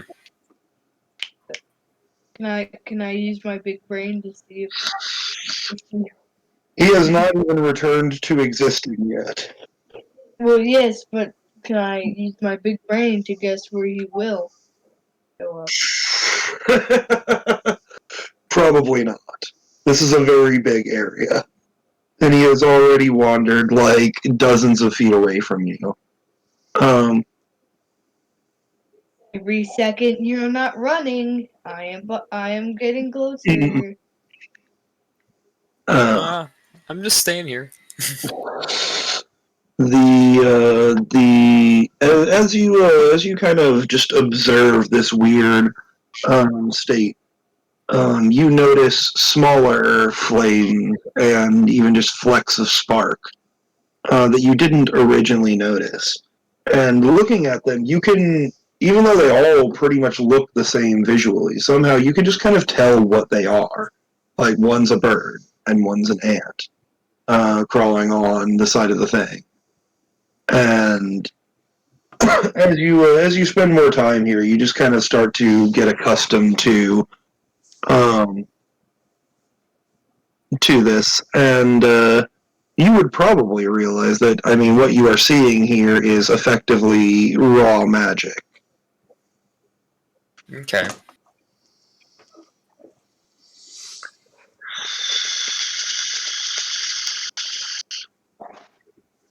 One of the most interesting things that you see is that one of the people painting seems to, as they lay on these brush strokes, and just from looking at them, you can tell that they are some degree of a wizard and that they are using magic. But the painting itself almost seems to come to life. This majestic lion on the top of a mountainside that they were painting seems to look around. Before every time it is directly touched by the brush, returning to its original pose, so that the painting makes sense. They use it to spy. They're spying on us. I give up. I give up. So I'm gonna do it to Lucky now. With the malicious intent. I may have to snag that thing from the guys. Wait, before you do it. I'm not doing it right now, don't worry. Well, yes, but before you do it, I just wanted to tell you that you might be judged later For what? if you're worthy enough to have them. That's for I mean, Xavier. And you won't be able to get a third. I don't even have a single arc yet. Oh, I thought you had the arc of trees. No. Nope, Rook's been holding out for the ones that you guys don't really know very much about. Okay. All right. All right, Lucky, prepare to be poked. Eventually, you do reappear wherever you Yeah. wander to. Before you do so is up to you. But Hey Nick, what living materials around here? there seems to be quite a lot of plants. So I said the area outside this building seems to be quite a beautiful garden. There are small animals, like I said, birds flitting around, various types of insects. Um, a large collection of different types of trees, which all definitely should not naturally grow in the same place. I'm okay. So, does a 28 keep Xavier in his spot? Are you gonna try and root him? Yeah. Should I use my reflexes? I mean, not So reflex, but roll a body save. plus reflex. Yeah, probably. Okay. Body roll. Roll, my guy. Oh, okay. Oh, I did it wrong. I suck at typing. Oh. Okay, that's an 11. Do I plus reflexes? Yes, reflexes. What's your reflexes?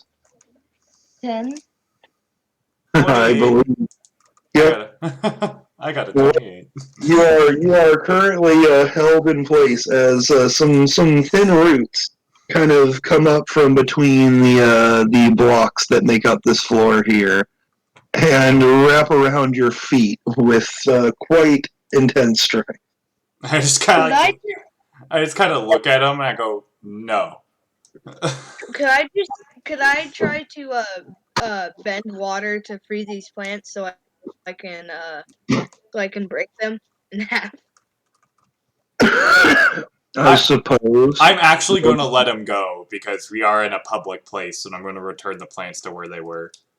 And they just kind of slither, the roots just kind of slither back underground. Alright. Just in case, I'm gonna put some water in my hand. Just in case. I don't think he remembers last time he tried to encase me in water. I'm not You gonna definitely do it. reckon. I'm not gonna case you in water. Oh, yeah, sure. Well, why are you guys always trying to start fights? I Especially want you, to Xavier. poke him to see if it works. Just like I don't put it back in him. I just want to poke him. What are you All I talking want to about? do. He's trying to do the thing that Ivan did to take out all the magic. Oh, okay. I see. This whole time I was like, what are you trying to do? Oh, that's the I whole reason I told rooted you! him. Yeah, that's the whole reason I put him there. He tried to do it to Rook, and then he was like, yeah, I'm actually going to do it to Lucky now. And so I rooted him. Oh. I didn't just do it for shits and giggles. I will say, Xavier, during your training, you did get the chance to try this. Like, this is not something that you have to actually just like try right now. Like, you know it does work, though. Your magic is not as anywhere near as strong as Ivan's is yet. You upon trying it before, were not able to suck all of the energy out of somebody, but some of it. Hey, can I get some of your energy? If I wouldn't even give you some of like the lightning stuff that wouldn't even harm me, what makes you think? Hey, You could you turn me to a lightning bolt with this crystal, please? Or whatever it is. Please? So where is whatever Ivan at? he No, eventually no. yes Don't. yes Xavier, this is not the right place to do all this stupid shit. You don't need to start a fight with people in the middle of the king's palace. I'm not. I just want to see if my ability works. You have seen that it works. You know that it works. You don't I have want to to actually see if roll. it works again. This is not the right time. Fine. I'll wait, and then when everybody forgets about it, I'm gonna do it. Oh, okay.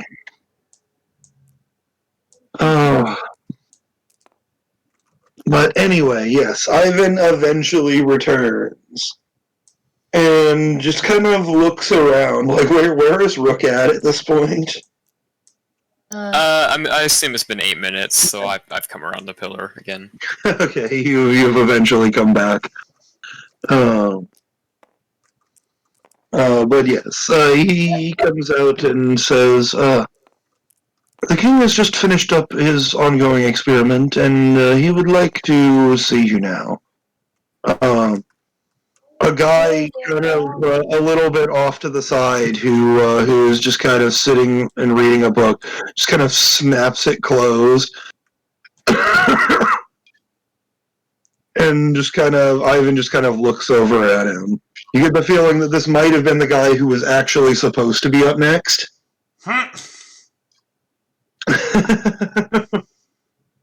Rip. He will say, if you will follow me this way. Follow me. What's happening? He proceeds to walk back over to the pillar where he previously had disappeared, and just before he steps off the ledge and just seems to free fall drop into nothing. Oh, I fully walk off after him. I have no fear.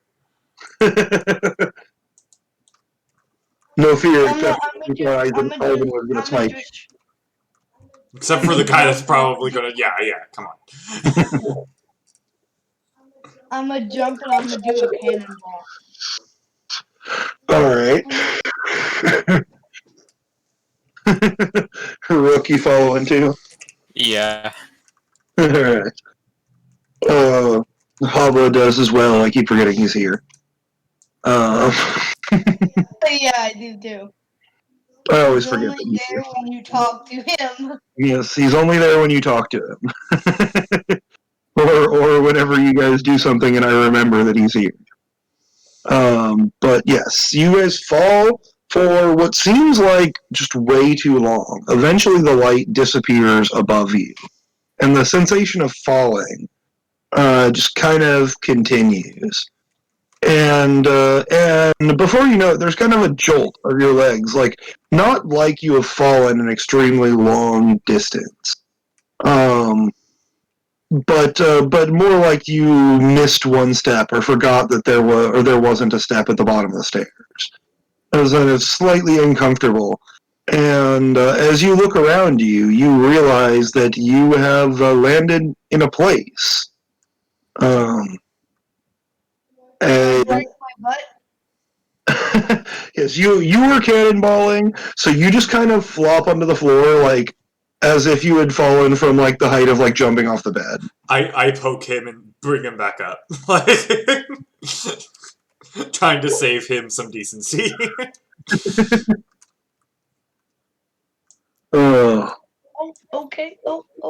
But Water. I'm sorry. I forgot we were in a magic world. you thought we were playing Minecraft for a second here. Gotcha. I thought we were playing Adosta. As you look around, you seem to be in a quite a wide open space.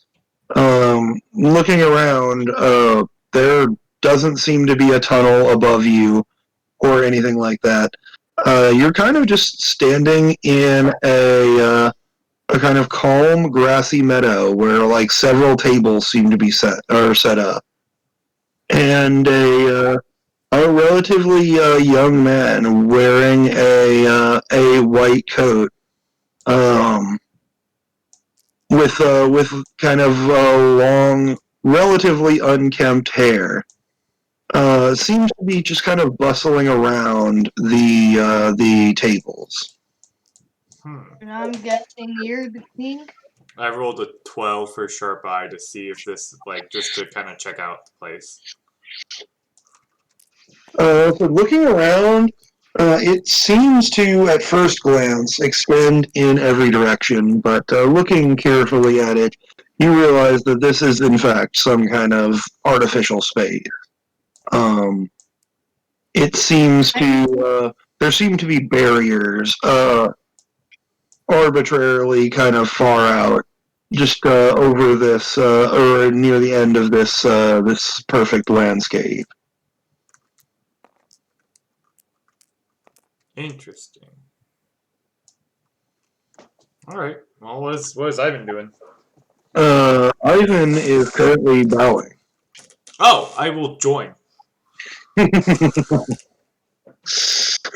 I will do so too. But while I'm doing that, can I synthesize with an 8? Can I synthesize on the to know what just happened? Can you synthesize? You're not really entirely sure. In fact, Rook, you're the only one who has ever experienced anything like this. The feeling was very similar to when you walked through the door that led from the hotel to the beach. It's a beach in 7? Not in 7. And There was a beach in the hotel, but you missed most of that because you jumped from 200 feet. yeah. I thought I was gonna catch myself. Terminal velocity. I didn't know but anime had physics. Well, it only kind of does. That's why you were left with like a lump on your head and like the birds spinning around you and like unconscious for 2 days instead of dead. It was mostly an excuse because you weren't there 1 week. Yeah. But anyway, yes. Rook, this feeling is relatively similar to the strange kind of buzzing sensation that you felt entering the beach from the hotel. Okay. No, I fell off my bed. Other than that, none of you have a clue what just happened. But yes, as you guys kind of like hastily join Ivan in bowing, the guy just kind of waves his hand. Just, enough with those formalities. You know I don't like that, Ivan. Why do you always have them do that?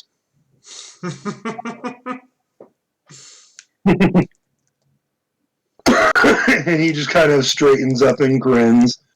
Says, "Oh, I can't help but mess with you at least a little bit, and them too." Look, he just kind of like gets up and he's like, "Oh, all right, fair." Okay. Bye. I don't. So he kind of like scurries over, just like holding his hands together. Like his demeanor seems to be more so that of a scientist than any regal figures that you have ever met. And he just kind of claps his hands together one time, and he says, "So you blew up the moon." And he kind of points up into the sky, where it's still kind of like just in chunks that are a little bit separated from each other. You want us to blow it up again? I kind of like curtsy and like yes, we did.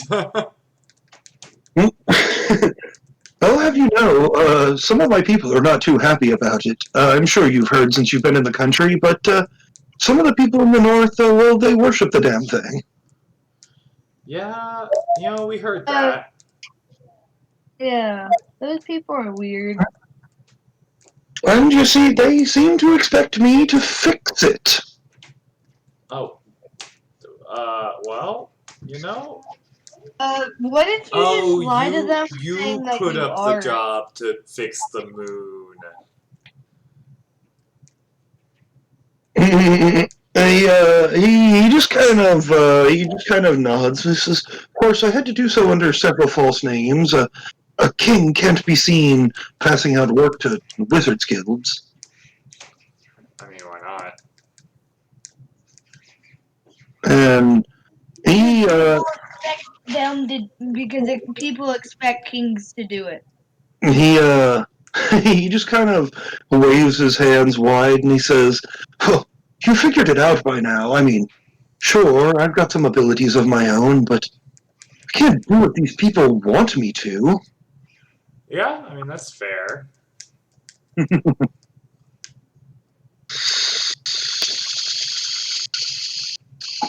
And then think about it. And then I think. And I think. He just kind of gestures over at Ivan and he says, "Oh, without Ivan here, well, there wouldn't be half the stories there are about me. He won't let people tell him about him, though." He just kind of glares at Ivan. What do you mean? I've heard plenty of stories about him. Like where he knows every single magic. He can turn armies into like I'm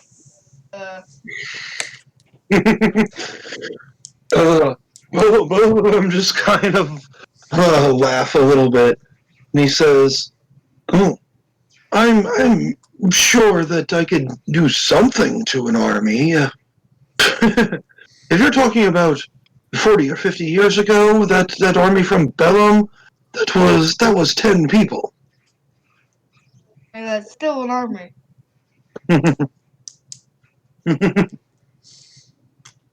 Bellum does An army not is have like 5 shit. people. I just you just kind of like see oh, like he doesn't have a notebook. Damn, I need to get him a notebook. I was going to say you see Lucky like pull out a notebook and just start writing in it.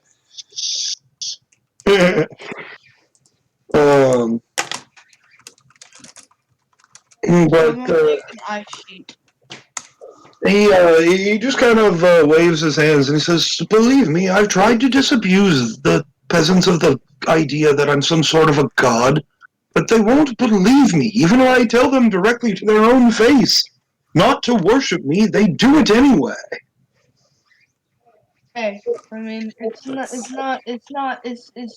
I guess it's not worth it having the fame of power. So, what I need from you is I need you to fix the moon. Okay. Well, you see, I mean, just get us someone who can teleport us up there.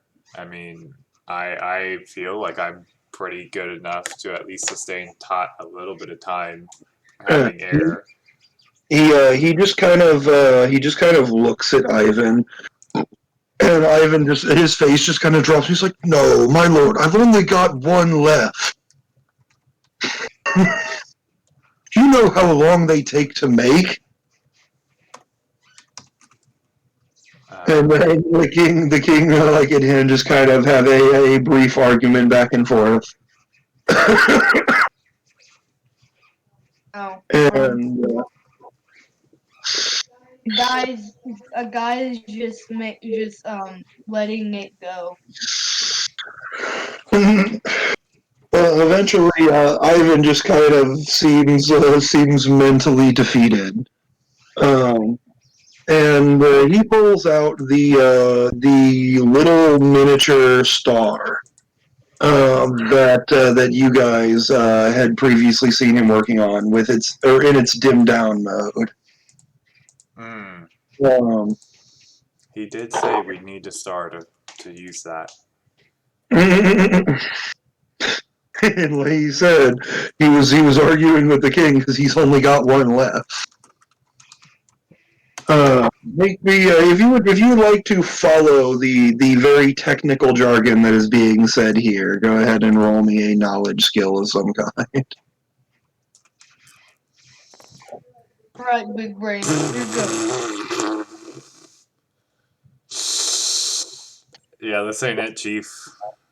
I'm looking at an 8 on a thing that explodes. So my. What else I you got? got. All right.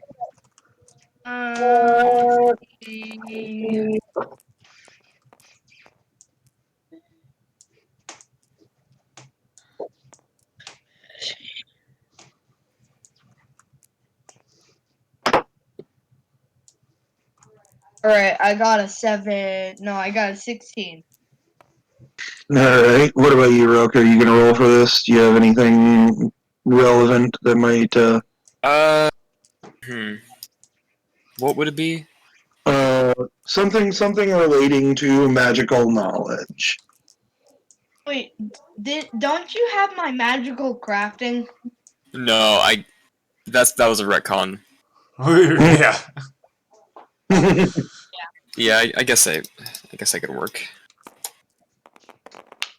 I literally just fixed that, sir. Oh, wait, you do have a knowledge skill. I do. Okay.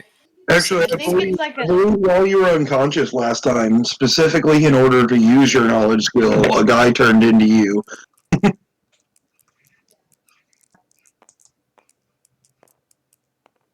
I think Okay, it's so like a 63. I got a like 7. mine. I got a 17. Yeah. So yes, Lucky, a lot of this goes over your head. They're talking in units that you've never heard of before. There are words being thrown around that you don't even know what they mean, like quantum phase and megatons and things like that. Yeah, I mean, A guy and Rook follow this a little bit better. He is effectively. It takes him quite a while to do it in this technical jargon, describing precisely the amount of power that he had to exert to make this thing and how long it took him. And the numbers are quite honestly astonishing. I was explaining this to Lucky.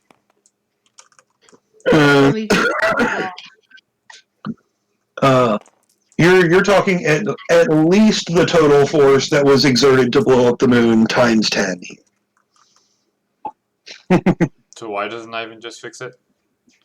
Also, have I created eternally rolling dice? You may have. How did you do that? Okay. The Illuminati confirmed. They're still floating. Oh my gosh, it should have caused it to start floating Breaking up. everything. What are you doing? Okay, I fixed it. Oh, hey, Lucky. Oh. Lucky. Food's here. I'll be right How back. are you doing today? Alright. I'll be right back again, guys. Okay. Okay. I just caused it to float up. I have broken the physics. How did you... What? Don't... Hold on, I want to do it again. No, you dropped a bag! Okay, I'll move the bag. Alright, you ready? Now Please just watch him float up. Oh, okay. Eventually they will reach the ceiling and just reappear down here, but... Yeah, but like, come on, that's cool as fuck. Okay, I'll stop after this once they all I don't spawn. even know how. Hey, Lucky. Oh, great. That's hold on, a 32. They exploded all over the place. Yeah, that was a 32. And I'm trying to put them down. you can't gather them all together like that, or they're just going to explode again. You're going to have to do it one at a time. There we go. There we go. Oh my! But yes, he seems to be talking. And if you ask why doesn't Ivan just fix it? They will kind of stop, and the king will just kind of hold up a hand and will say, "As powerful as he may be, he is only one person. can only focus on so many things at one time. That's right.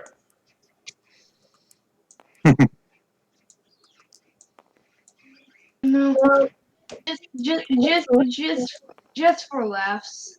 Hey, Lucky, how are you doing today? Good. Oh, okay. I know you have a thing for that. That's not. No, that's not the thing. This is not the thing. That's It's not. I swear it's the thing. I know it's the thing. If you're trying to trigger my limiting, or hindering, that's not how it works. That's not the thing, and I'm not going to explain how it works because then you're going to do it on purpose. But Alright, I'm back. welcome back. This kind of hush discussion between them just kind of eventually comes to an end, and Ivan will just kind of turn around to face you guys. He will say,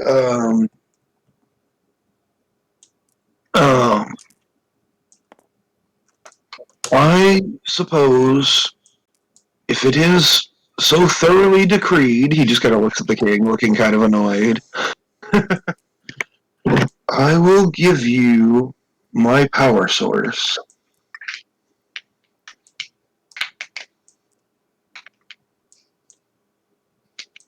And the king will just kind of pipe in and will say, if you can pull this off, you can keep it. At which Ivan turns back to him, just once again says, "My lord."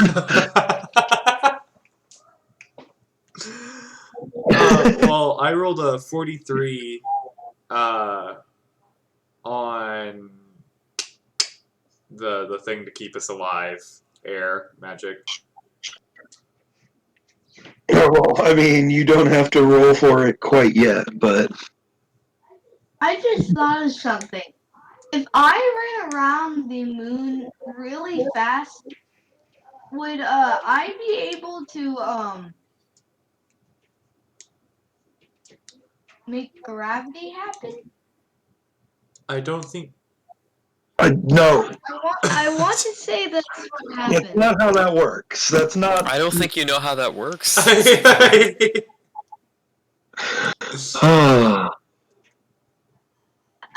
I just thought of it. I'm like, That's not how that works. That's not how any of that works. If I ran around the Earth many times, would it be able to work it or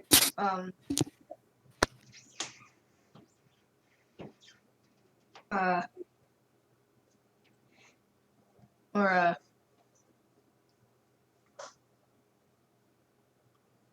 big gravity? Not how any of that works. Would I be able? Okay, whatever. Stop it with the would I be able to?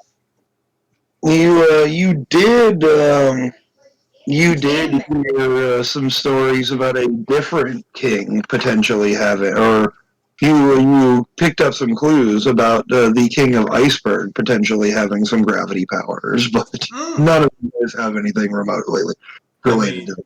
Wait, but this is anime. What? Anime. What about it? Anime has different physics. No, I'm sorry, you cannot fly around the moon to somehow give it gravity. No, I can't fly. I can run though. It is not even currently a single bit. It's more like a cloud of asteroids, really big ones, just kind of hanging there at the moment. Do I use my earth magic? That's kind of what we were hoping for. But I mean, either way, before you guys head off to do this, or Ivan will kind of turn to the king and he will say, I did, in return for them coming here, promise these ones that I would help them resolve a problem. I believe if we wait any longer, it's going to be too late. And the king just But kind they of had a few minutes to go.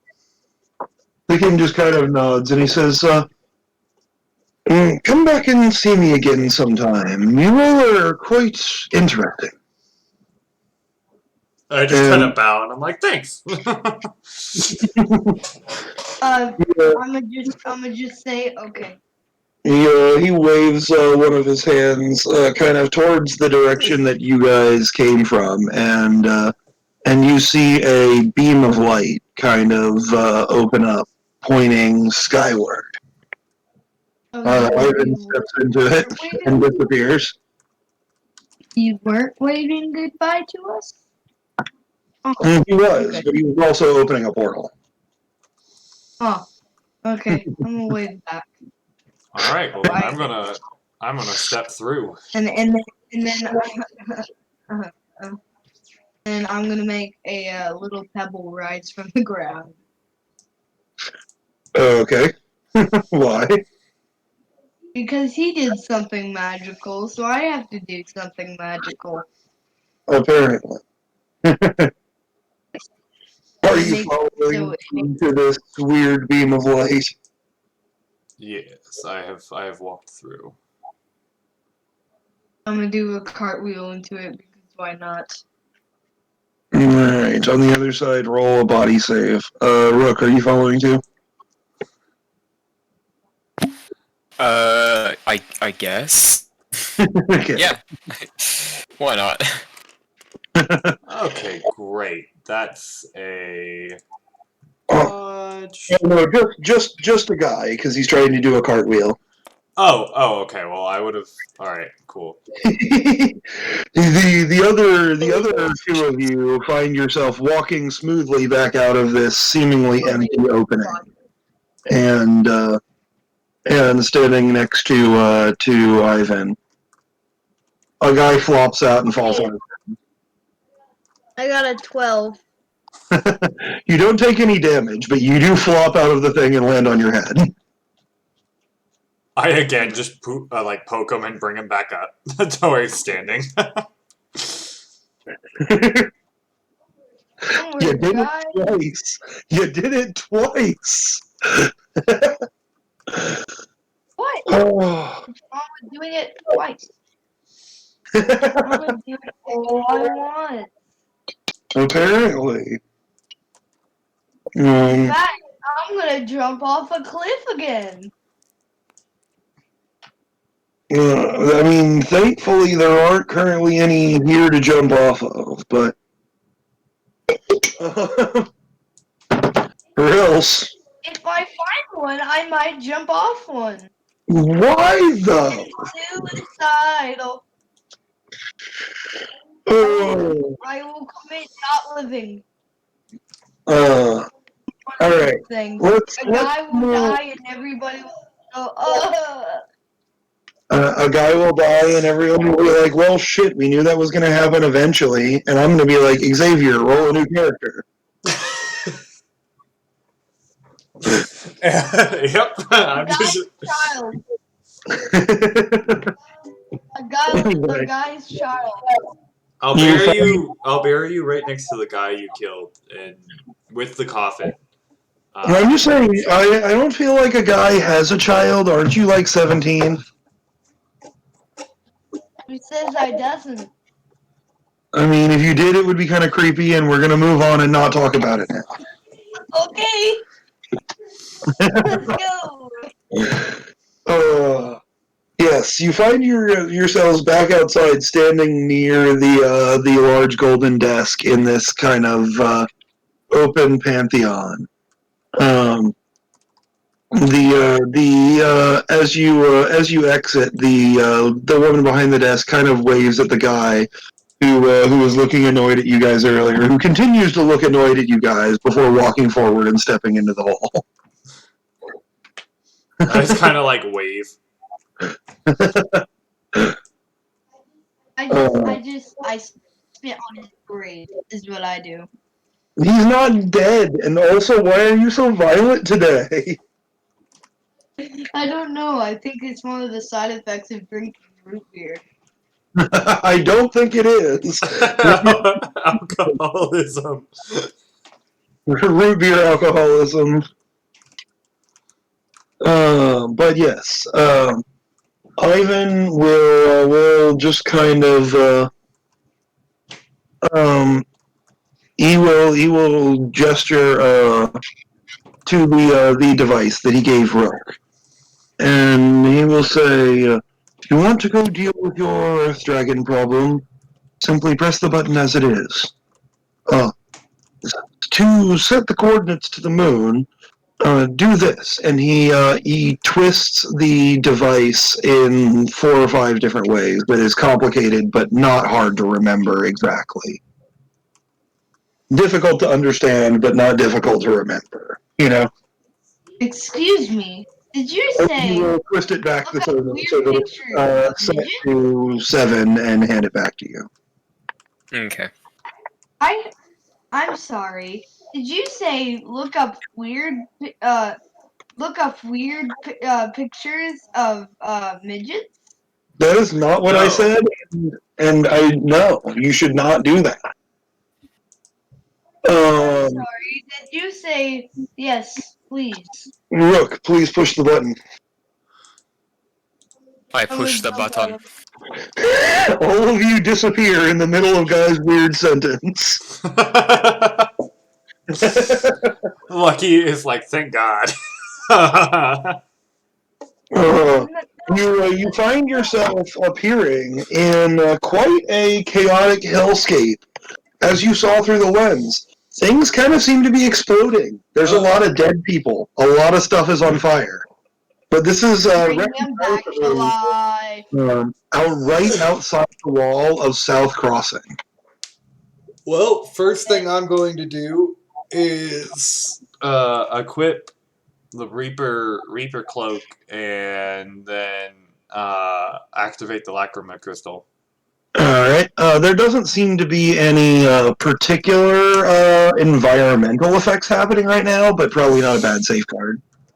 I'm gonna throw him the crystal that Ivan had, and I'm gonna say, listen, once you turn into lightning, grab this, and then you can be on your way.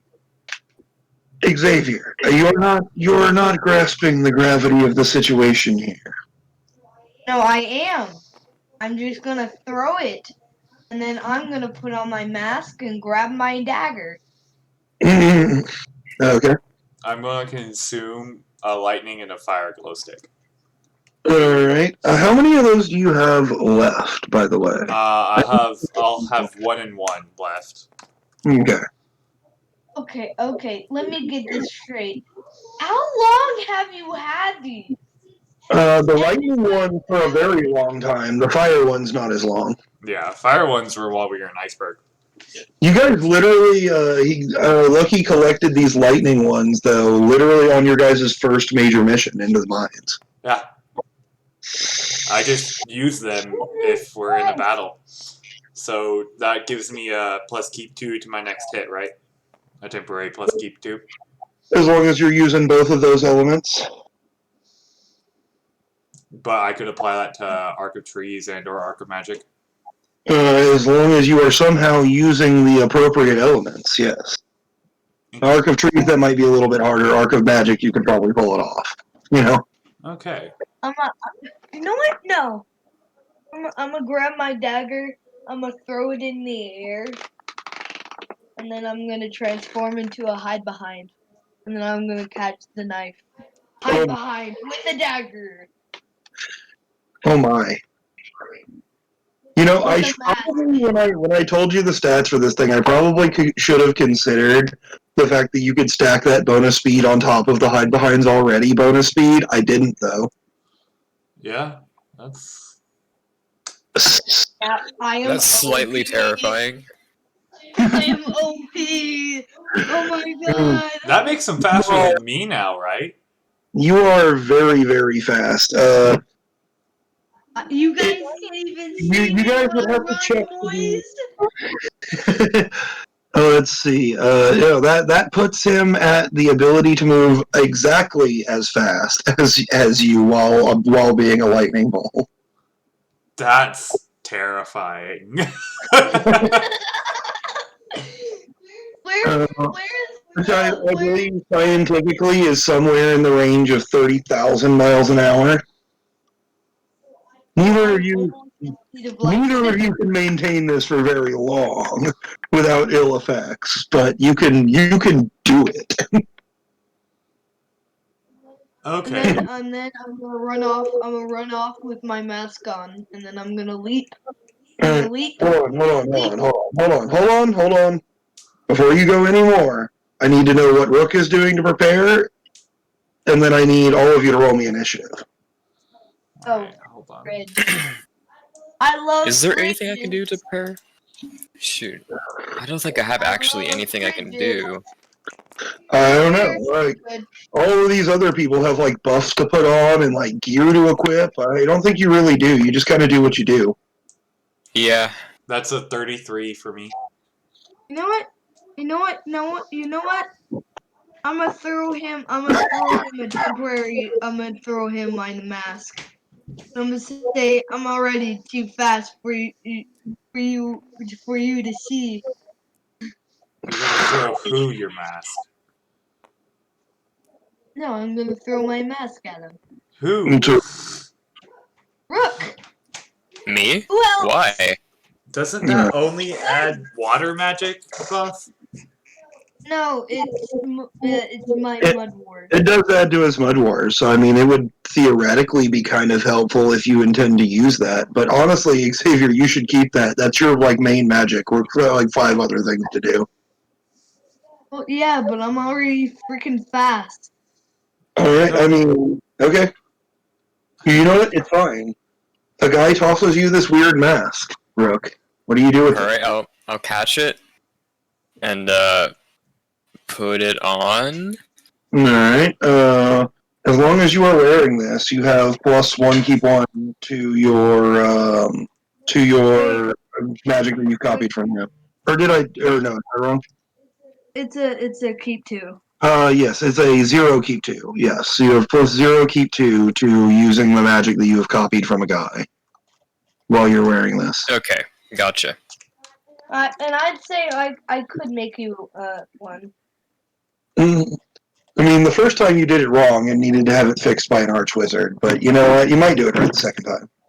Yeah, because Hey, I'm fine with that. I know all the bad trees and stuff. So yeah, that was a 33 for me. Xavier, do you want me to roll your initiative? Yes, please. I'll probably. What do you roll for that again? 6. Anything that you can justify as a skill to let you go faster. The act Gotcha. to be prepared for what is about to happen. Oh yeah. Xavier is a 6. Ooh. And it explodes. No, I'm kidding. Okay. Get one. I did give you guys the option very early on to take untrained skills explode. It costs 4 points though. Well,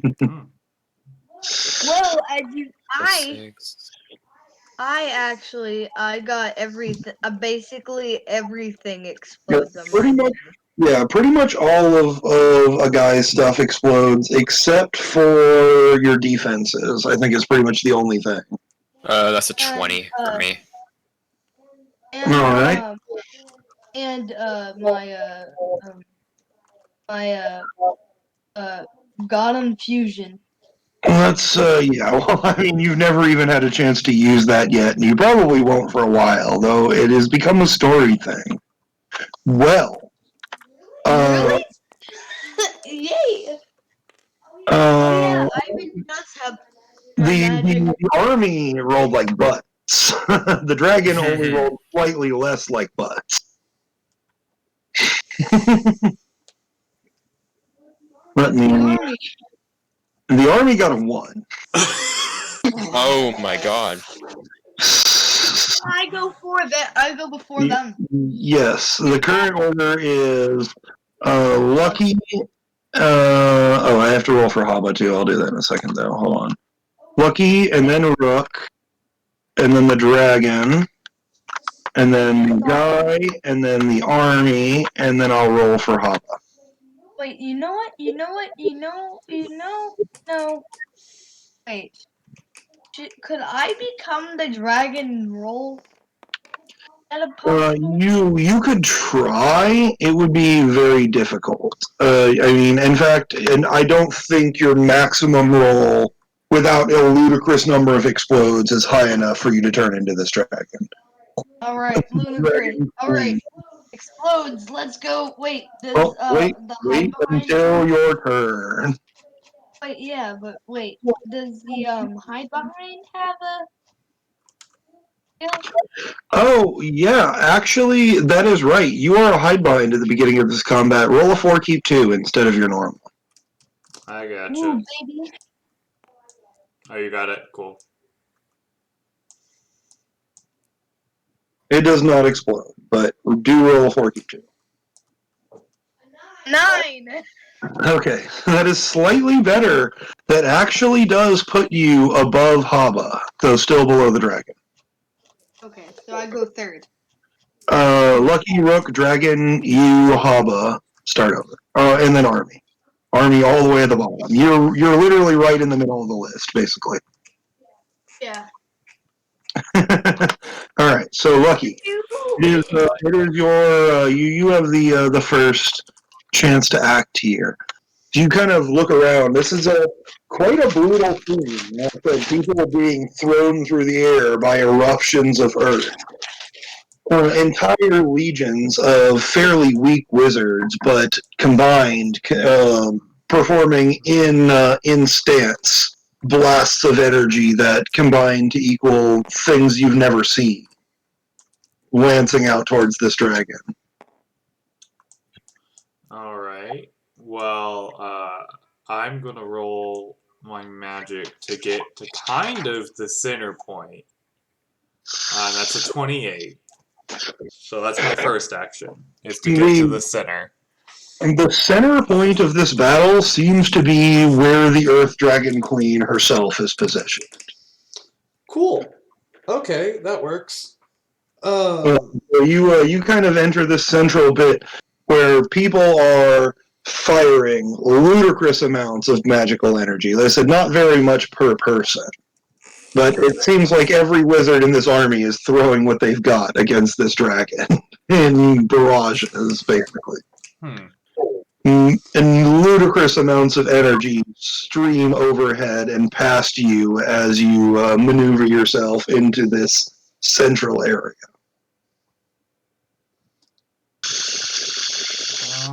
Yeah. Trying to figure out what to do. This is going to be an interesting turn of events. I'm rolling my ultimate to transform. Okay. Frick. And this is going to be my first time I've done this in a while. So that's an 11. Wait.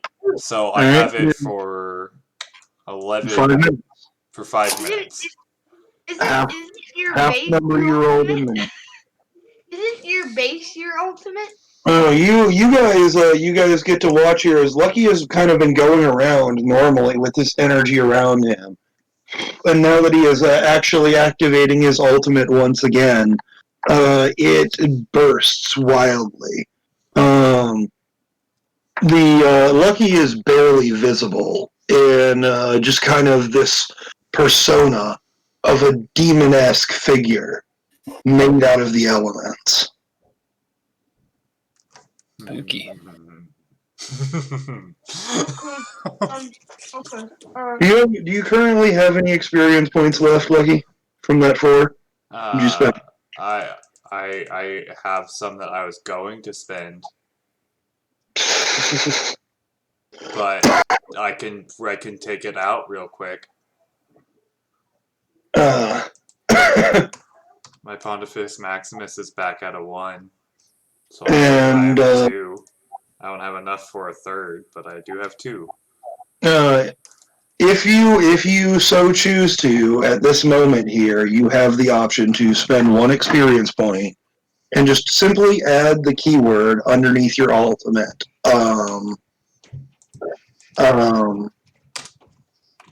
Shit, I literally had a thing 2 seconds ago. Let me check my thing. Demon Bull. Oh, no. Add below it, God Force. Damn, okay. You don't know what it does, but this is a property that you have gained for 1 experience point if you so choose to accept it. Cool. I'll take that.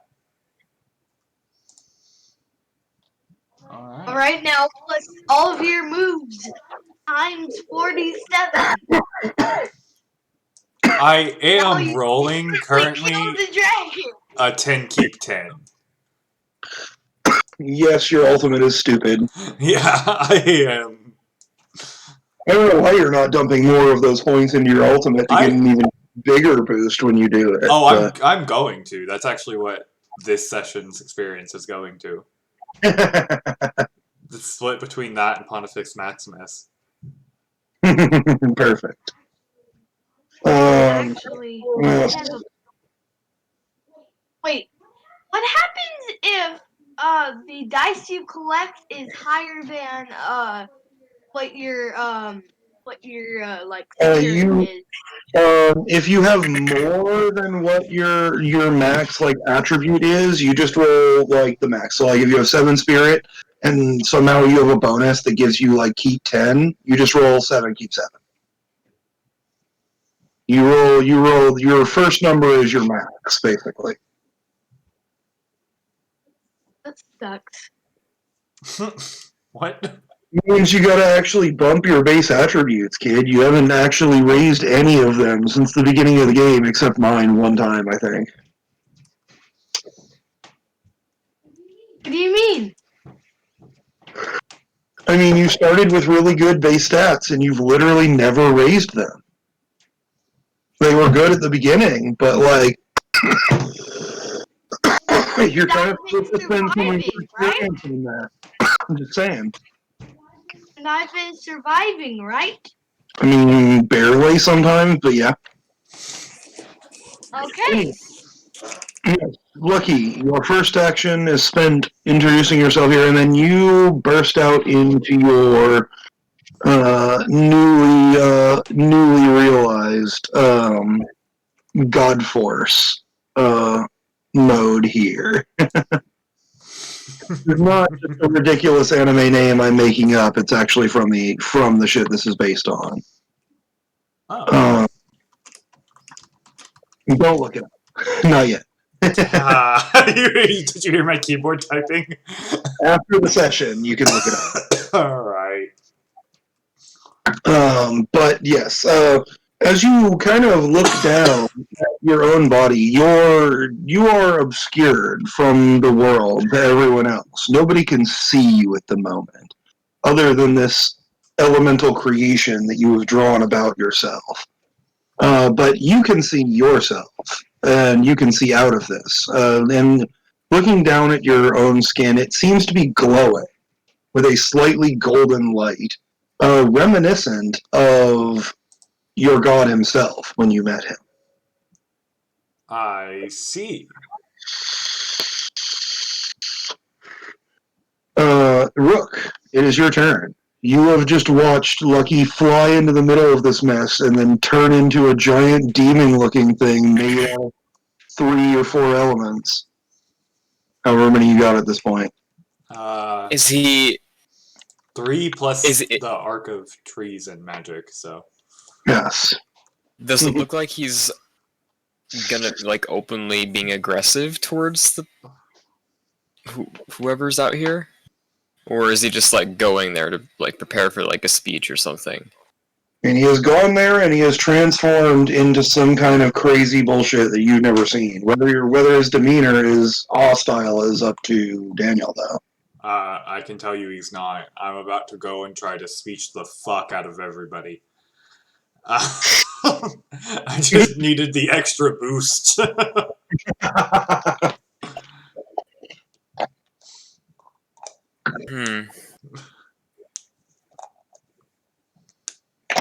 I think the only reasonable thing for me to do right now is to use Aether Melding and just disappear for a little bit, or until things start to go down, and show up where I need to be.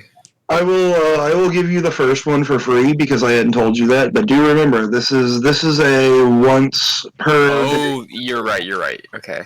Yes, listen, I will give it back to you in this transit here and everything because I didn't tell you that before you used it the first time. Okay. But you do have one use per day starting now, basically. You know. Okay, let me write that down so I don't forget. You and your one ringed power. That's honestly not that far off from what I based this on. I based it on the version of the One Ring from the Shadow of Mordor games. Oh. Okay.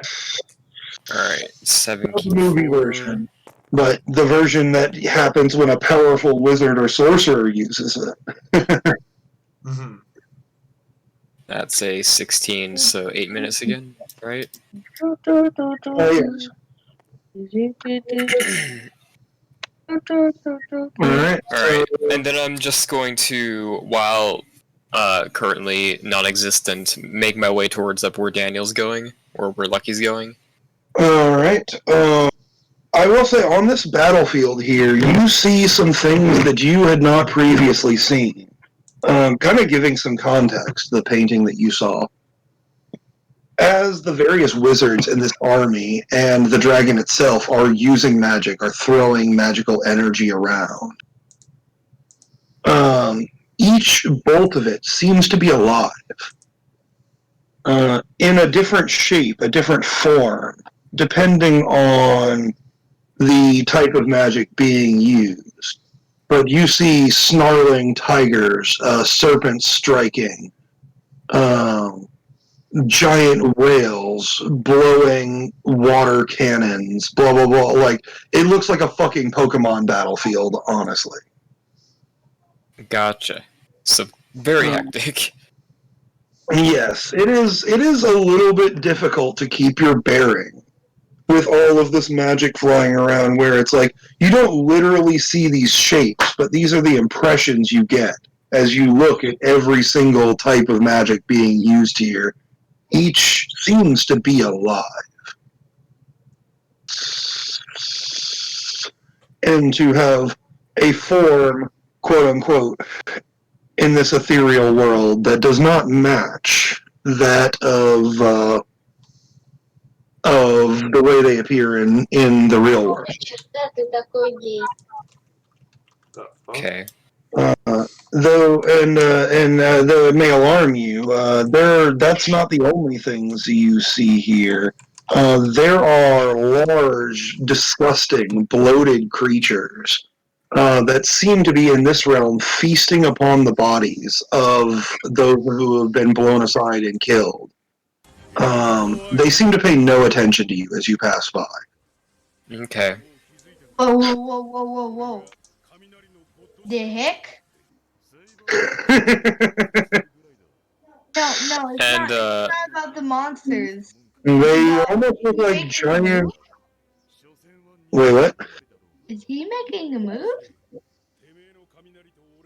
I don't know what you mean. Is he making a move? What do you mean? Move. I'm really confused right now. I am as well. What the hell are you talking about, Xavier? Use more words. Don't just say it again. I don't know how to explain this better. Is he... Aren't I supposed to go before him? No. It is Lucky, then Rook, then Dragon, then Guy, then Hava, then Army. That is not what you said the first time. It was, yeah. I'm pretty sure... It was. I swear you said Lucky, Dragon, me. No, the Dragon hasn't even gone yet. You just missed Rook in there. But anyway, yes, Rook, you spend one of your actions turning ethereal here, and the other one presumably moving across this plane. You do seem to be able to move a little bit faster than you would in the normal world, so you don't have to worry about things like terrain or even like footing placement. You just kind of decide to walk forward, and it happens. Okay. What does he do? You're easily able to pass through all of the chaotic mess that is currently going on here. As I said, other than and then the magic in some cases kind of appearing a little bit like Pokemon, and these weird monsters that seem to be feasting upon the essence of deceased individuals. What's happening? What? It is Rook's turn. I get it, but He is using an ability that he stole from Klaus, and he never tested it out until today, and it does weird shit. Is what's going on right now. I wonder I'm pretty much Frodo right now with the ring on, walking towards Lucky. Except for everybody is also just like been replaced by little flames, and you can easily pass through what would be crowds of people in the real world. Yeah. Okay. But yes, you can easily see, or you can get close enough to, if you would like, to stand behind Lucky, where he is kind of zipped over to. Sure. And then that will bring us to the Earth Dragon Queen, who will look to Lucky, and in the same growling dragon speech that you guys all can kind of understand the emotion behind it and the vague meaning, but only Lucky actually knows the words. Okay.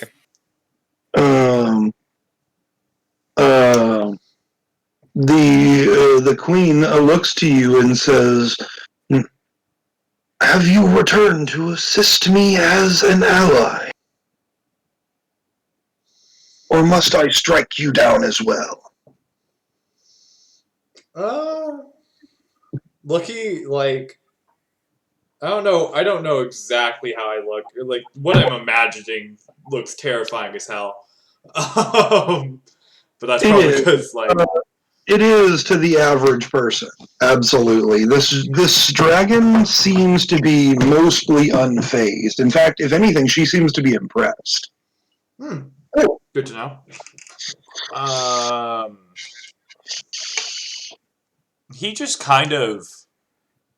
and I know I can't, like, obviously do this, but, like, I'm working up just this bout of wind, and I pull out kind of the Reaper scythe and start channeling it through. And, Yes, you cannot actually take any actions yet. You can respond verbally, though. yeah. And I'm like, I'm going to try to stop this.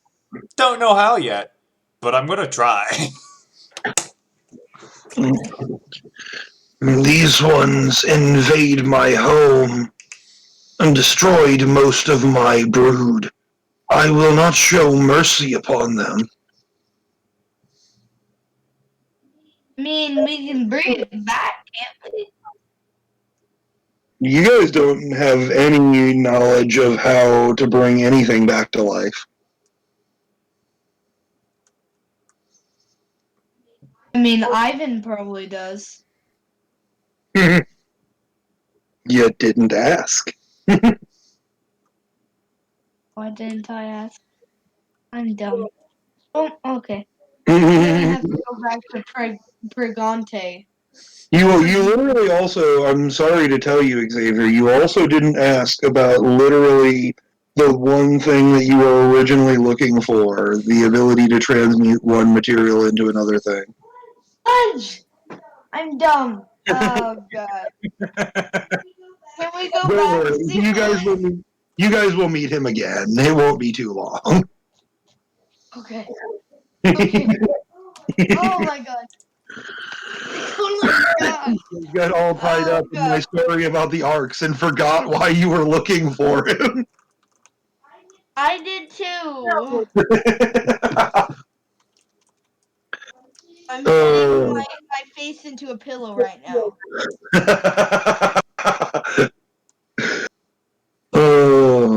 But yes, currently the situation seems to be the dragon does not attack you, Lucky. But it does turn and dig its claws into the ground, once again, causing a quake in the general area, an outburst of sand that seems to like rip through the armies approaching her, specifically the legion that seems to be repeatedly throwing blasts of fire. She has thrown them through the air quite violently. Oh. Um, I did mention before, but I do feel like I should clarify once again. She is probably about 300 feet tall. Yeah. Jesus Christ. I need to be the tall one from Guy, it is now your turn. You've been waiting for it. It is now your turn after you see all of this and you see Lucky trying to talk with the dragon. Alright, character real quick. I need to be the tall one from Invader Zim. I don't think you can do that. Do I? What? Why? Oh, it was a joke. Okay. I see. I don't get the joke. I watched Invader Zim a long time ago. I have not seen it in forever, honestly. I don't remember what you're talking about. Zim's I think I'm talking to the right one. Zim's race is ruled by how tall one is. Oh, okay. Yeah, okay. I know what you're talking about. Yeah, the tall one. That's kind of the case with dragons. Like, usually the biggest dragon is the king or the queen. Okay. Alright. You don't know why that is, but there's a reason. In my hide behind state, I'm gonna use Mud Wars, and I'm gonna launch myself over to the army. Okay. And you can do that because you know the Arc of Magic. You have to roll with your Arc of Magic number to go between the two, or to convert the two, basically, or to be able to use your powers together like that. You can do that. That is still plenty enough power to launch yourself pretty well. I mean, roll your thing. I got an 8. Okay. Yes, that is more than enough to launch a small-sized creature. You're not even like the size of a normal person at this point. You're like the little goblin-y hide behind. That is more than enough to launch yourself quite far across and catch yourself on the other side. Effectively, everyone having joined each other in the center of this mess. As I said before, there seems to be ludicrous amounts of magic just kind of flying over the air and past you guys. honestly, miracle you haven't been hit by anything yet. You feel like it's a serious risk. Okay, And do on I that land? note, please roll a button now. No, that comes on the army's turn. Oh, okay. So when I land in front of the army, I'm gonna say, hey, yo, can you guys like stop, please? I don't because You're this currently a hard dragon. and What? they look at you, and they're very startled as you just kind of land in front of them. The normal soldiers at the front line here are just kind of frozen for a second. They don't seem to know what to do in response to this request and this appearance. Oh, you need me For the to moment, they have stopped doing what they were doing, but mostly only out of confusion. Oh, so you want me to go back to normal, eh? I'd go back to normal. You listen. I am a human, and I get why you are trying to kill this queen. But listen, massive earthquakes will happen if you kill her. Please Roll don't kill me her. roll me some kind of whatchamacallit, some kind of social check, and add a plus one keep one, because that was actually kind of compelling. Oh, Nice.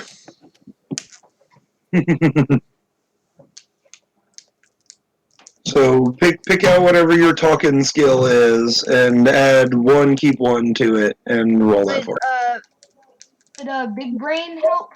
Would Big it. Brain do it? It would be a little bit of a stretch. Might be a little bit harder number for you to reach, but I would allow it. You don't have anything else? I thought you had a skill for this. No, you don't. Never mind. All right, yeah, go ahead and roll big brain.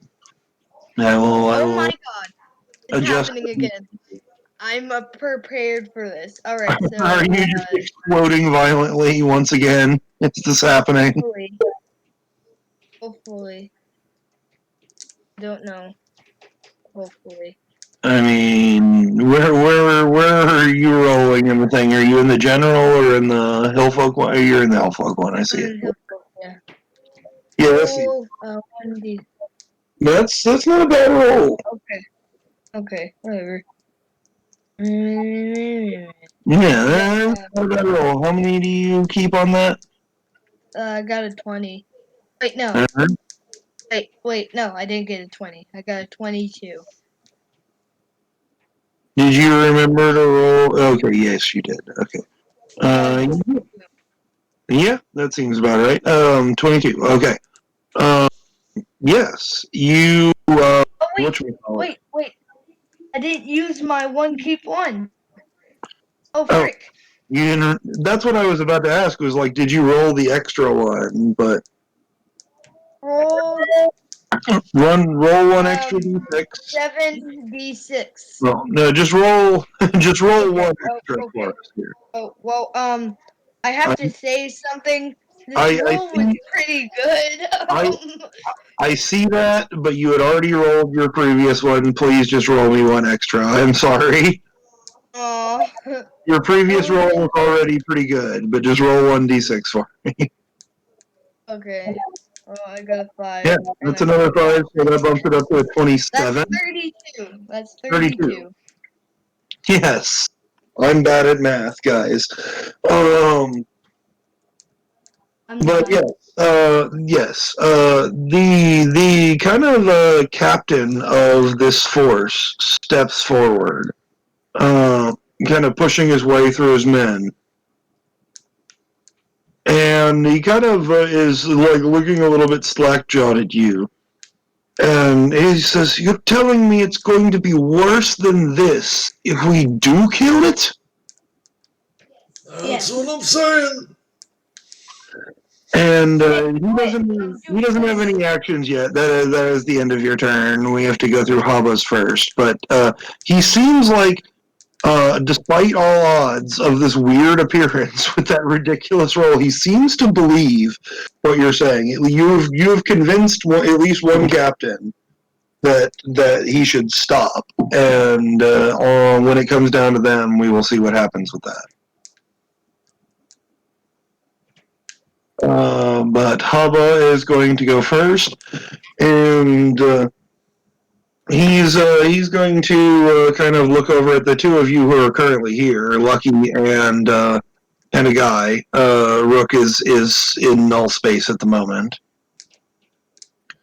and he will say, "I'm going to do the same as last time. I'm going to try and contain this," and he's going to zip off around what seems to be flying a ring around where this battle is happening. Alright. Which will bring us to the army. And the one captain that Xavier talked to just starts yelling, "Ceasefire! Ceasefire!" like to his own squad. And starts just kind of looking up to Lucky, who currently seems to be speaking to the dragon in its own language while in a relatively gigantic form. Not big compared to the dragon, but big compared to a normal person. I will say, Lucky, right now, just for your outer world reference here, as people are perceiving you, you seem to be about 12 feet tall right now. Hey! With your elemental construction around you.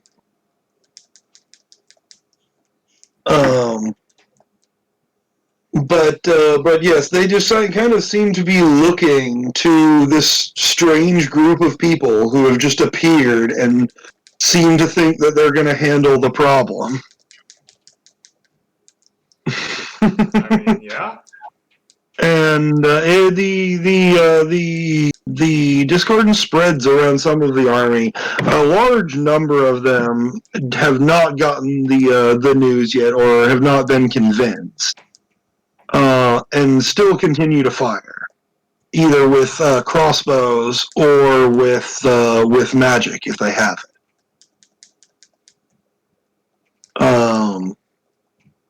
And I do, in fact, now need each of you guys to roll me a body save. Even me. No, not you. Okay. Wait, Well, what is happening? You roll me one as well, you roll me a spirit defense. Spirit Plus defense. one. Gotcha. Plus what? Plus 2, keep 1. 2, keep 1. Okay. Oh, wait, hold on. I forget. I have to... Hold on. I'm just going to roll that again. Here, Arian's using those dice. Forget I have to add the dice in for my fucking ultimate. Wait, what are we rolling? Body defenses plus reflexes for you guys. Spirit defenses plus willpower plus what I just said for Rook. And you said plus 35. what to this one? Again? 9 plus reflexes? It was a 2, keep 1, right? Yes. Okay. Plus reflexes? That is we haven't really had the chance to use it much yet. Plus 2, keep 1 is the standard equivalent of advantage in something like 5e in this system. Okay.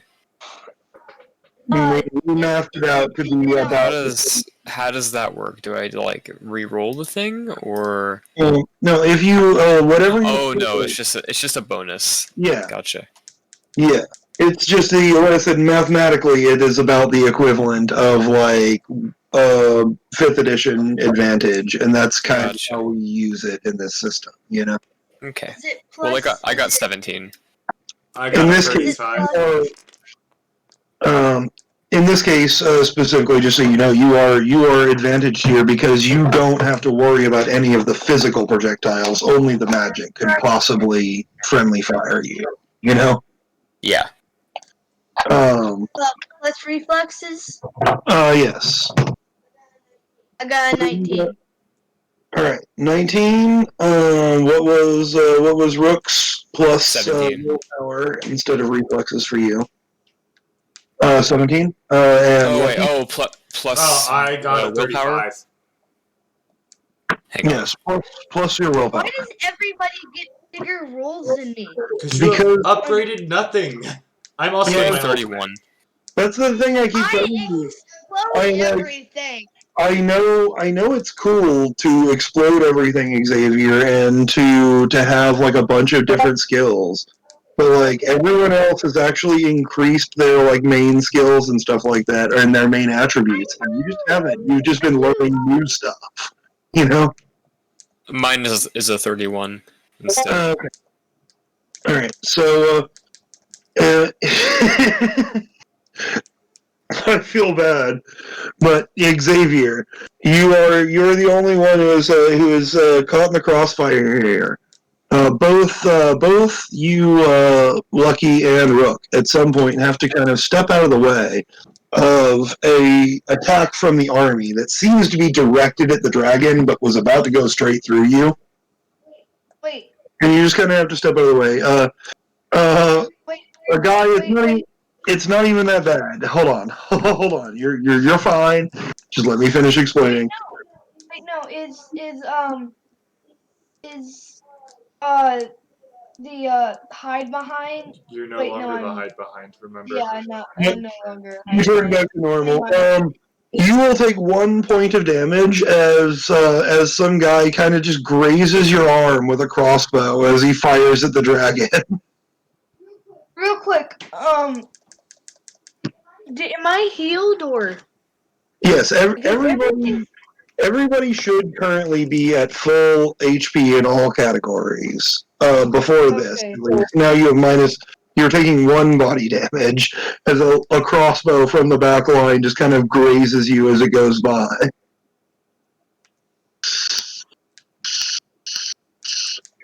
Boom, Um, boom, boy, get out the way. and that will bring us past the army's turn here and bring us back to Lucky.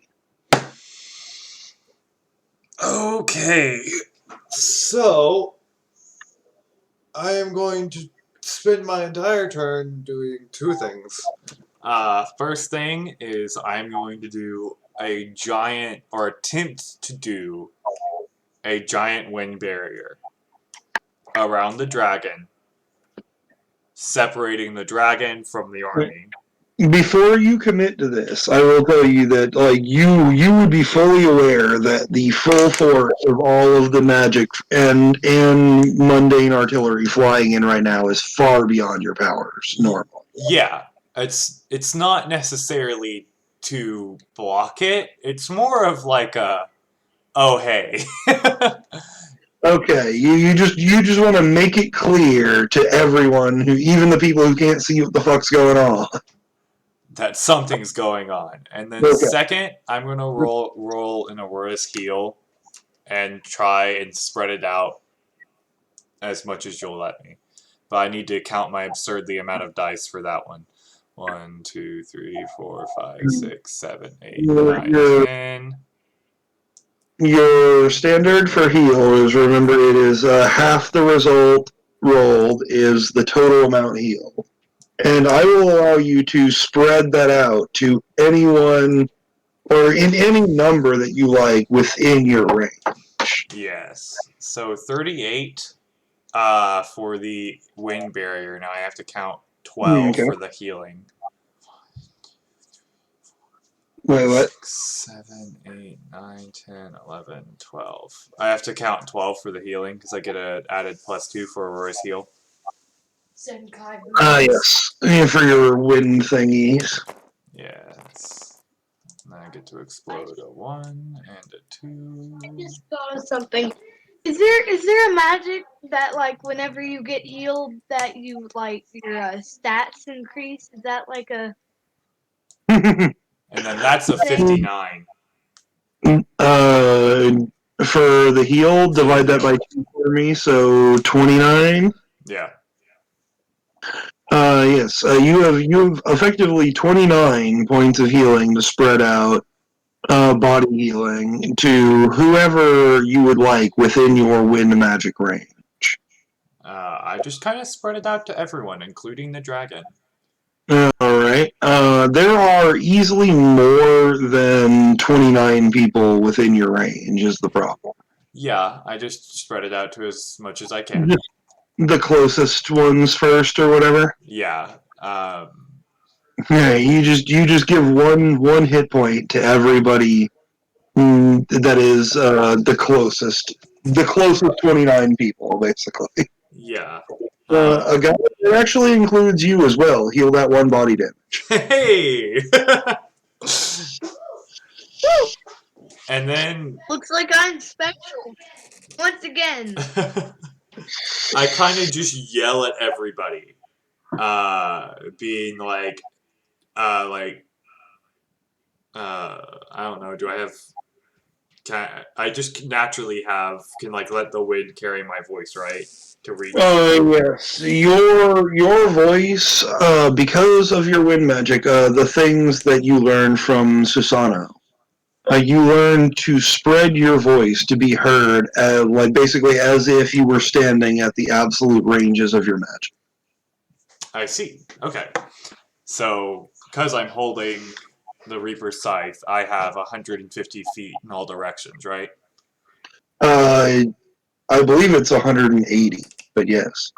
Yeah. You are right. So I just kind of go and I'm like, everyone stop doing whatever you're doing. This is a horrible idea. This is the Earth Dragon Queen. If she dies, it would be way worse than what's going on right now. And none of us want that to happen. I've already explained that to them. The dragon snarls out in the draconic tongue. I told them that they are deaf to the true languages. I kind of like bounce back, like, which is why I'm translating, and then continue speaking. I relay what Ivan told us about the fate of like what happened to Cal Elam, and then like relay that the same thing would happen to Seven, potentially even Iceberg and Bosco and Fiore. This is true. Kalaum is was a whole lot bigger country than Seven is. Yeah. And say that everyone should stop and get the fuck out of here. Because I can't make any guarantees that the dragon's going to stop until they're gone. There seems to be quite a lot of dissent amongst the army. Some people seem to be listening to what you're saying, and some people have been reached by the passing orders of the captain that a guy talked to. But there still seem to be many who are arguing about this. The din of battle stops a lot. All of the people closest by, and their nearby friends and squad mates, the ones that you heal, they seem to be much more inclined to say, yeah, this guy's good, you know? Yeah. Want you to know that some of these guys are soldiers with 3 hit points. So. Yeah, damn. That's basically going to be how I start each turn. 1 to them is pretty significant. Yeah, that's pretty much how I'm going to start each turn, is going and doing a mass heal of my 2 left for the next 2 turns. Yep, that is a limited ability, but you can spread it out as much as possible. There seems to be some kind of argument and dissent. There still seems like some shots being fired. Some people don't care or haven't gotten the message yet. But the area That's where I near... come in. the dragon and you guys, the center of the battle seems to be calming down some. Rook, it's your turn. Okay.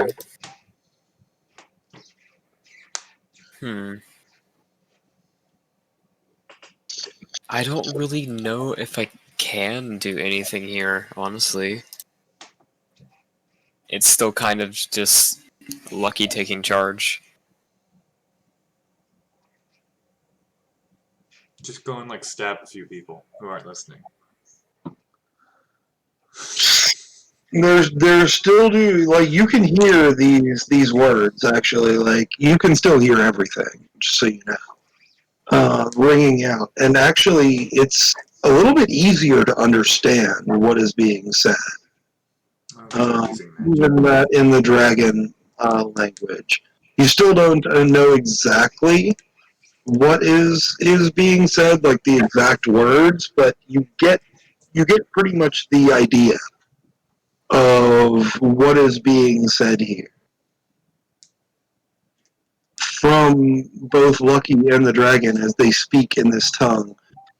Small, but in this realm, noticeable rings of power seem to radiate out from their mouth.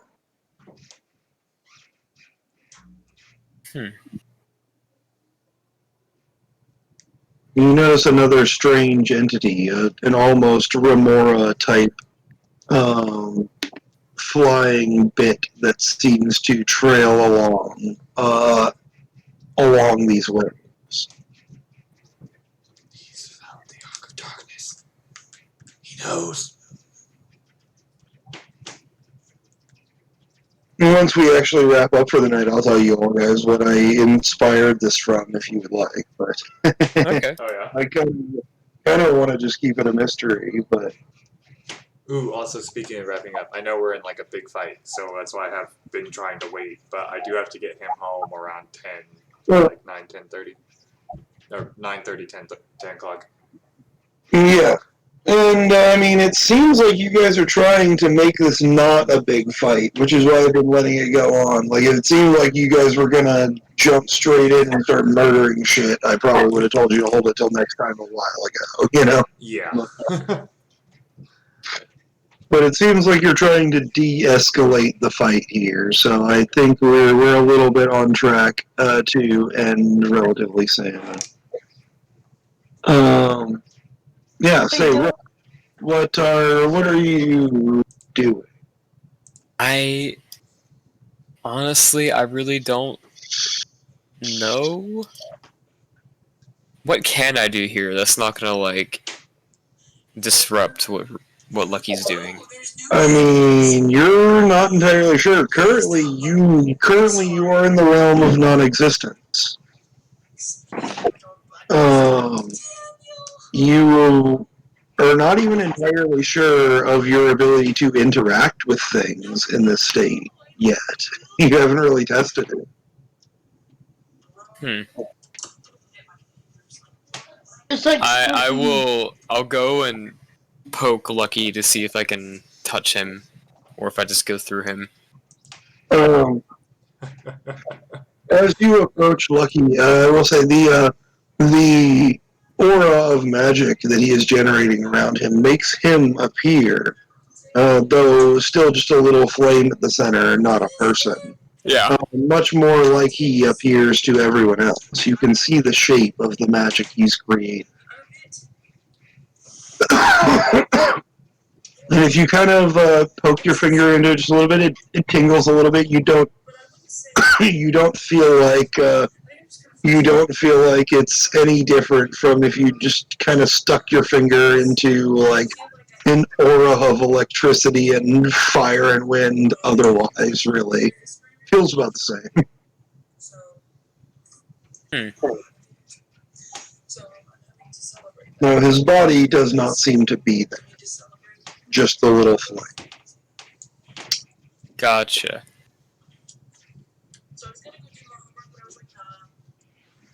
And I guess I'll just... I will ready an action, which will be the Heavy metal block, plasma, just like a basic lightning strike. At any sort of I'll do it if Lucky starts to make a hostile action. Okay, so if Lucky attacks, you're going to attack the same thing, basically? Yeah, pretty much. Alright, cool. And I suppose at the same time ending my aether melding to actually It does not take an action to end it. You can just choose to end it. okay, cool.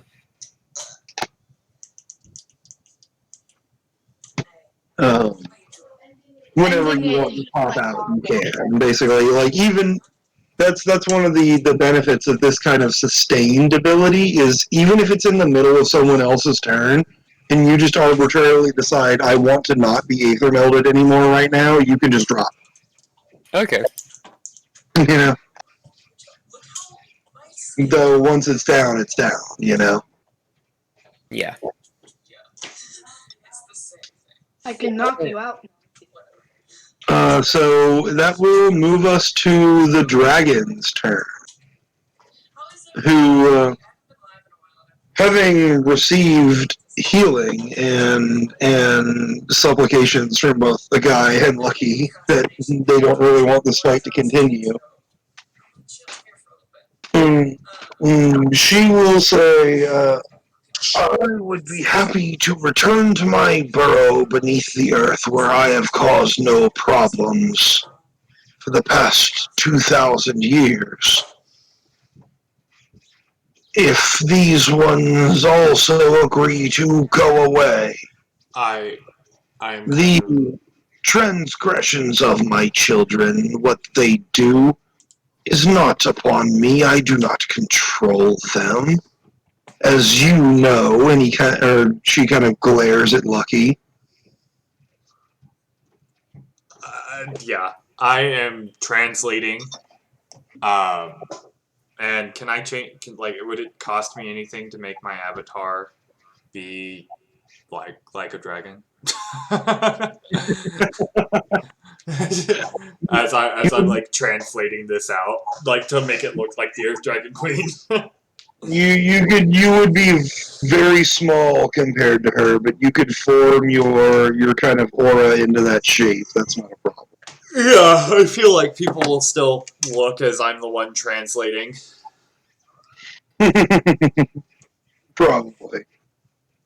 And this rings out over the relatively large nearby area as you kind of translate what she's saying. And then word begins to pass through the army itself from all the way to the back. I will say, not sure if I made it clear, but this battlefield is quite a bit larger than even that enormous range. There seem to be soldiers lined up in many directions for basically as far out as you can see without flying high up into the air.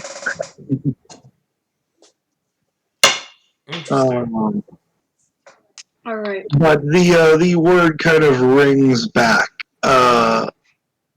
past and beyond your initial range. People repeating what was said to each other. Roll for game of telephone. It's nothing. I said roll for game of telephone. Oh no, I was just assuming that one was going to be a fail. Obviously, the people at the back of the lines are not hearing exactly what is going on from the front. Like, there is definitely a little bit of game of telephone going on. But, like I said, other than a few particularly rowdy groups, which you can see from your hovering position, Lucky, there seem to still be some who are kind of pushing around, seem to be re-readying their crossbows, holding to fire magic if anything goes wrong. Though Alright, it's my turn, isn't it? a silence kind of falls across all of this. Yes, and it is your turn. Okay. Oh, I thought the dragon had one more action. It did, but it is choosing to not attack or do anything else at the moment, as people actually stop shooting at it for a second. Okay. I'm gonna use my earth magic to rise above everybody. Just like a little column that I can stand on and walk. Okay, you don't even need to roll for that. That's pretty easy for you at your power level. Alright. And then, alright.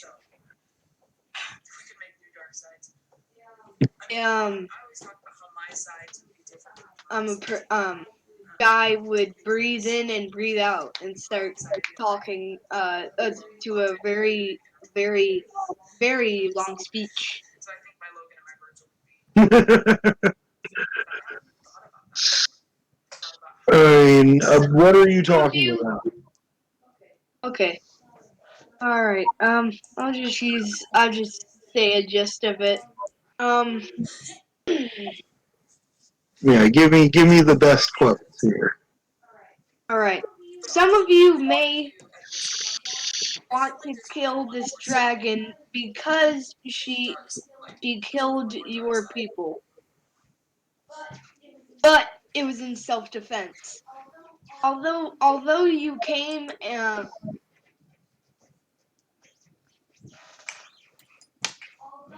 There's although you think that she's there's a the one little man, there's a little bit of an uproar. Like one of the guys nearby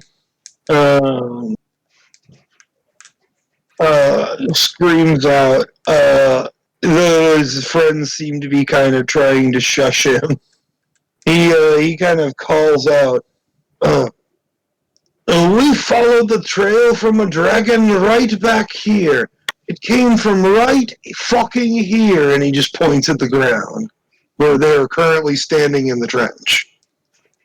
Lucky just kind of screams Okay, out, listen. and there's like, not the same dragon! Hate to tell you, there's more than one. Listen. Ugh. Can I just catch a couple seconds of silence? It's not possible in this crowd. There are literally about 200,000 people around you right now. It is not possible to get all of them to be quiet at one time. And then I'd continue my speech. Listen. She did not order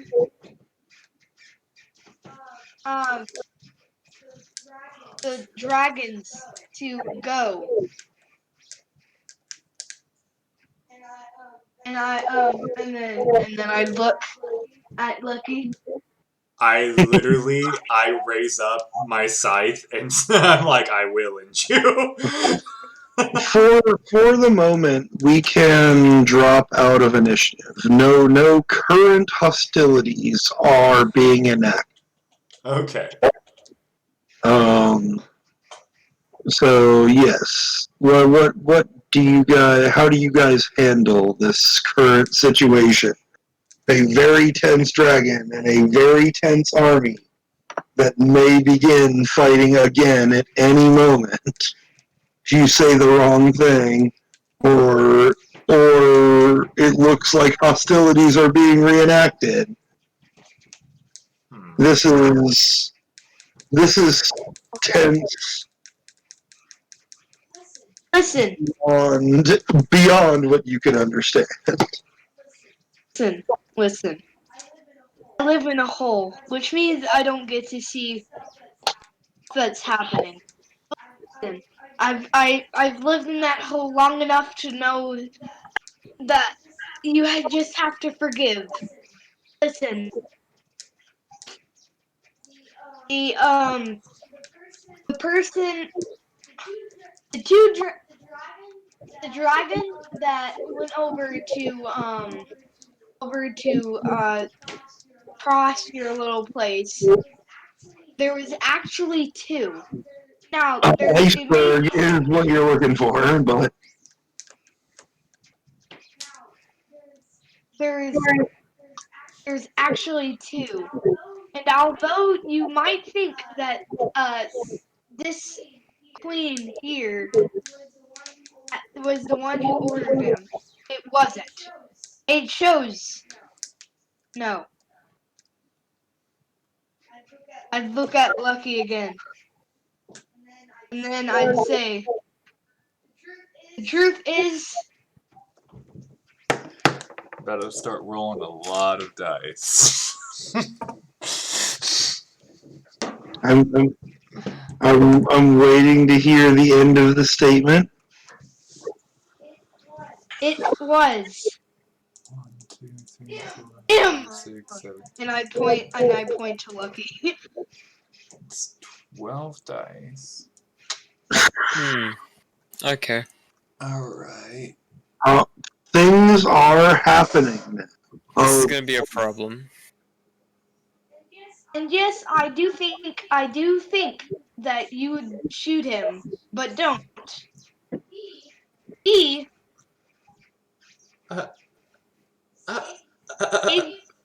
saved the Hey, world. Lucky, you have the full opportunity here to stop him at any point during this. Are you Yes, doing? I am. I'm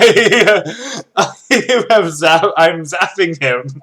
I am zapping him to shut up. Hold on. I'm gonna continue because I must tell them. That's a 59 Not coming at attack. him to shut him up. Please stop! Let me at least talk for 1 second. You're going to cause a fucking fight again. This time based at us. You're an idiot. Stop this. Do you want them to attack you? You're doing a bang up job for that. I'm not. I am going to say why they shouldn't attack him. Oh, attack Okay. you. Okay. Let's put it this way. Imagine, like, this horrible event happened, and you were sent to kill the thing that caused the horrible event. And out of the blue, something comes out and goes, oh, this isn't the thing. You're actually supposed to be killing this thing. But wait, here's why you shouldn't kill this thing. I don't think the rational thought is don't kill this thing. I'm not. Am I wrong? It's that. Like someone please tell me if I'm wrong in my thinking here. I'm saying I mean, you you're not, and the The thing Yeah, two small is, dragons hold were on. sent by you. The truth is revealed. Now listen. It's like we say that we blew up the moon. Word is gonna get out somehow. We told it to one person. Because that one person saw us do it. We told it to 2 actually, Yes. 2. You're right. and 3. Who's the third? The king. Who was the second one? I was only thinking Ivan and the king. The Klaus. second one was the guy Does on Klaus the train. know? No, the train. Yeah, a guy told him that. And Klaus. Yeah, and Klaus. Okay, so 4 people. 4 people know. Yes. We're currently standing in front of Nick. How many did you say? Like 22,000? 200. 200,000 people. Listen. Yes, you may want to kill me right now, but listen. Something is going to have to happen sometime.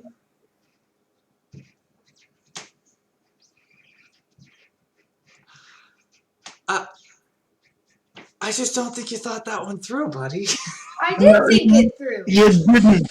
Yeah, Nick says you did it. I know you can't hear him because I have headphones on. I did. Uh, I'm telling you.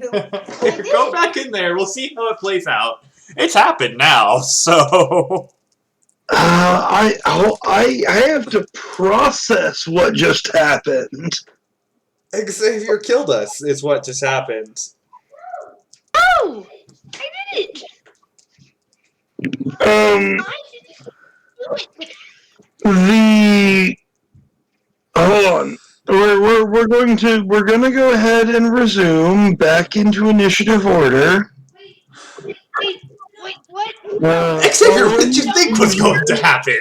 I wasn't done with my speech! I mean, I don't think they care. Listen! Please! Don't attack! yes, I am sorry, Xavier, but what you just said makes no fucking sense. You have put yourselves as the limelight here, and I'm going to need all of you who are currently tangible, meaning not Rook, to make another body save. How many more minutes do I have on that, by the way? Doing it? Why are they attacking me? You're about halfway through your time at this point. Okay, so about like With the 4 more minutes talking then. and the combat rounds, yeah, you're still intangible for a little while. Okay. I got an 11 for my Add my your body reflexes. save and reflexes, 24. so that's a 21. I had a 24 and a 21. Oh wait, hold on. No, hold on. 18. It's 18 because I'm still in. No, it's ultimate. So I keep. Hold on. I forget I'm in my ultimate, and my ultimate is ridiculous Could bullshit. Could I turn into Rook for my 24. jig? You- 36. 36 is my. Oh. Can I turn into Rook to roll my initiative? No, this is you're not re-rolling initiative. We're just dropping back into it here, and back Okay. into Well, the order of slower pace of things happening. As things go down, both of you guys are thankfully able to dodge the barrage of things that now come flying directly at you, as well as at the dragon. Everything is reignited. Everything is horrible.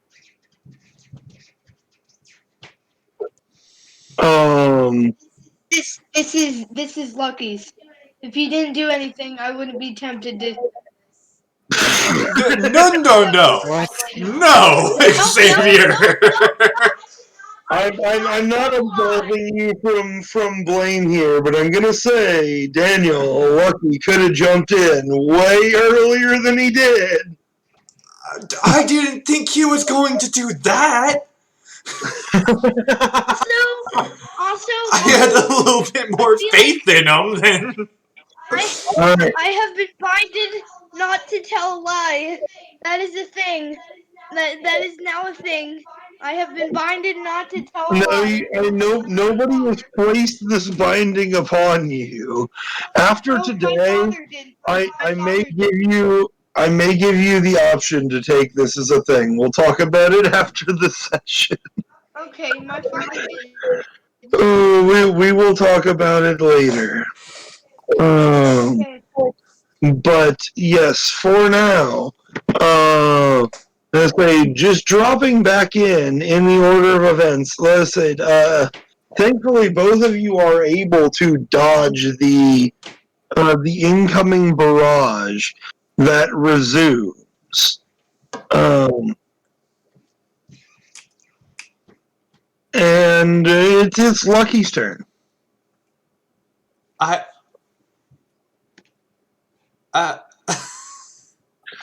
I'm going to go ahead and out of character remind you, Rook, you're the one currently who has the teleportation device. Yep. Do we wanna use that? If you want to get the hell out of here, it's not a bad choice. No, I'm staying. I have to. You Or have gonna to? die. not tell a lie. Uh, If you stay here for too much longer, you're gonna have to either pick a side and survive the consequences, I'm afraid whichever way I'm you gonna get go, a dragon. or you're going to need to get the fuck out of here. I bow to the Earth Dragon Who's Lucky's Queen. turn? I bow to the Earth Dragon Queen. I apologize, and then I leave. I'ma just copy Lucky real quick so I can like. It is not your turn, child. I Well, no, I'm just gonna copy him. I'm not gonna use him. Okay. I Replace someone on your list with Lucky then. Already did. uh, I don't know what is going on here, but please drag this fucking somehow, even though he hasn't had a drop to drink in his life, drunk ass child out of this situation. I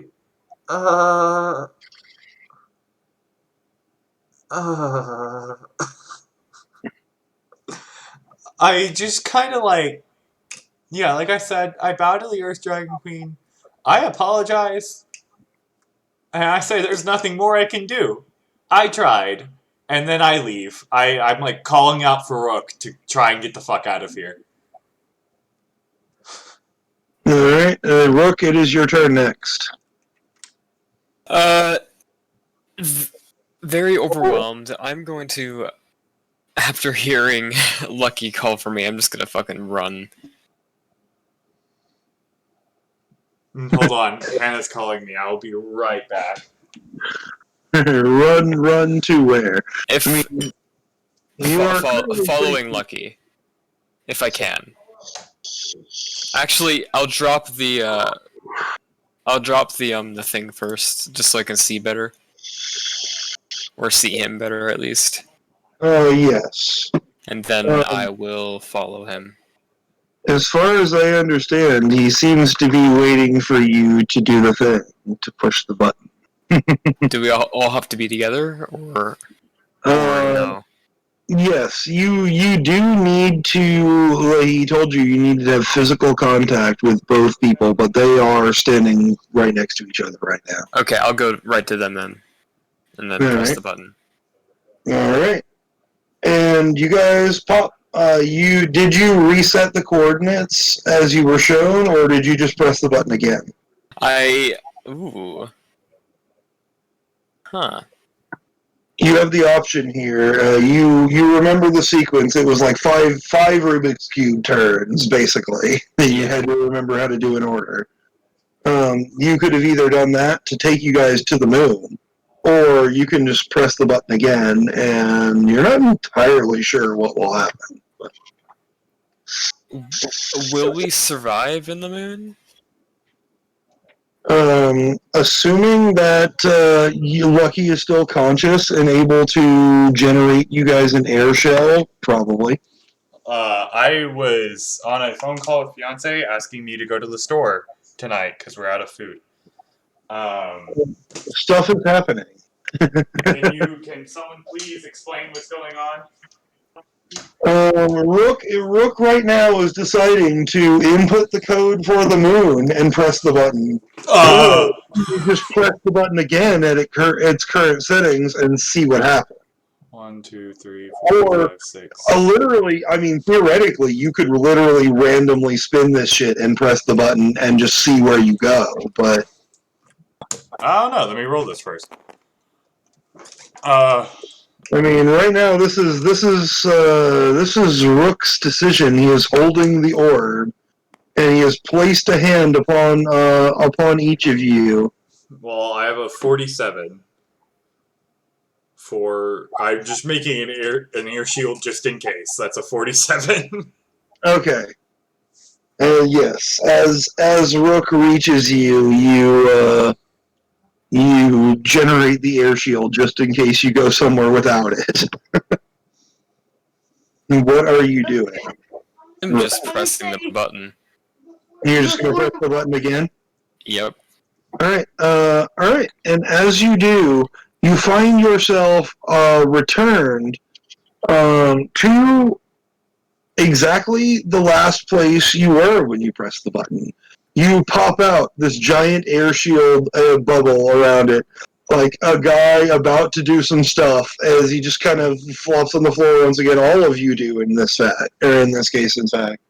Just kind of drop him to the floor, back in the entry lobby to the King's Palace.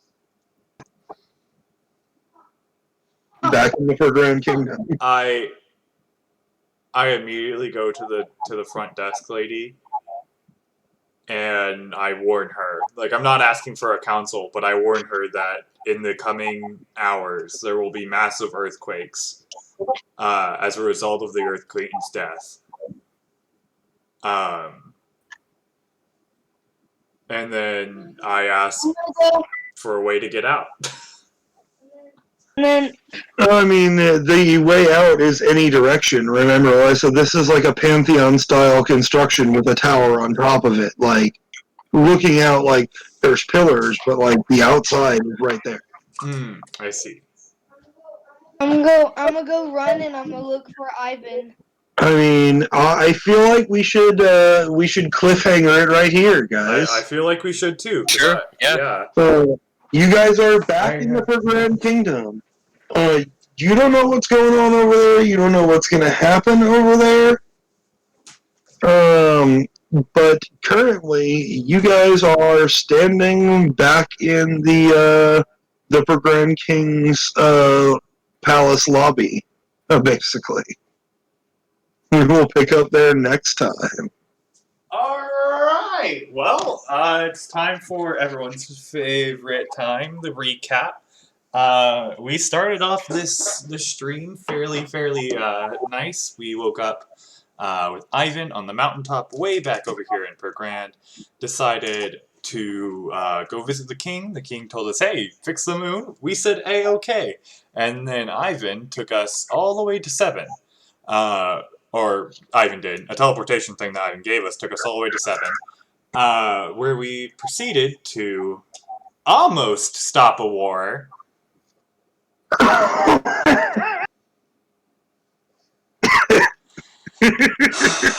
To which Xavier has potentially made our entire group, probably outlawed in Iceberg. Probably warrants out for our arrest and death now. Yeah, I'm just gonna tell you guys out of character. You guys are now wanted in Iceberg. Yeah. Nice. Wanted. I didn't do anything. Oh. You confess to sending a dragon through their kingdom and blowing up the moon, and they're mad. I didn't say that we blew up the moon. I feel like you did. No, I didn't. I feel like as punishment, you should. Like, that's... Either way, just the first one is a big enough problem. And then I told them that Lucky did it, not me. Yeah, I mean, you're all wanted for questioning and possible execution. Except for Rook, nobody saw him. Hell yeah. Invisibility, baby. Alright. Yeah, shit. Okay. Until next time, I'll see ya.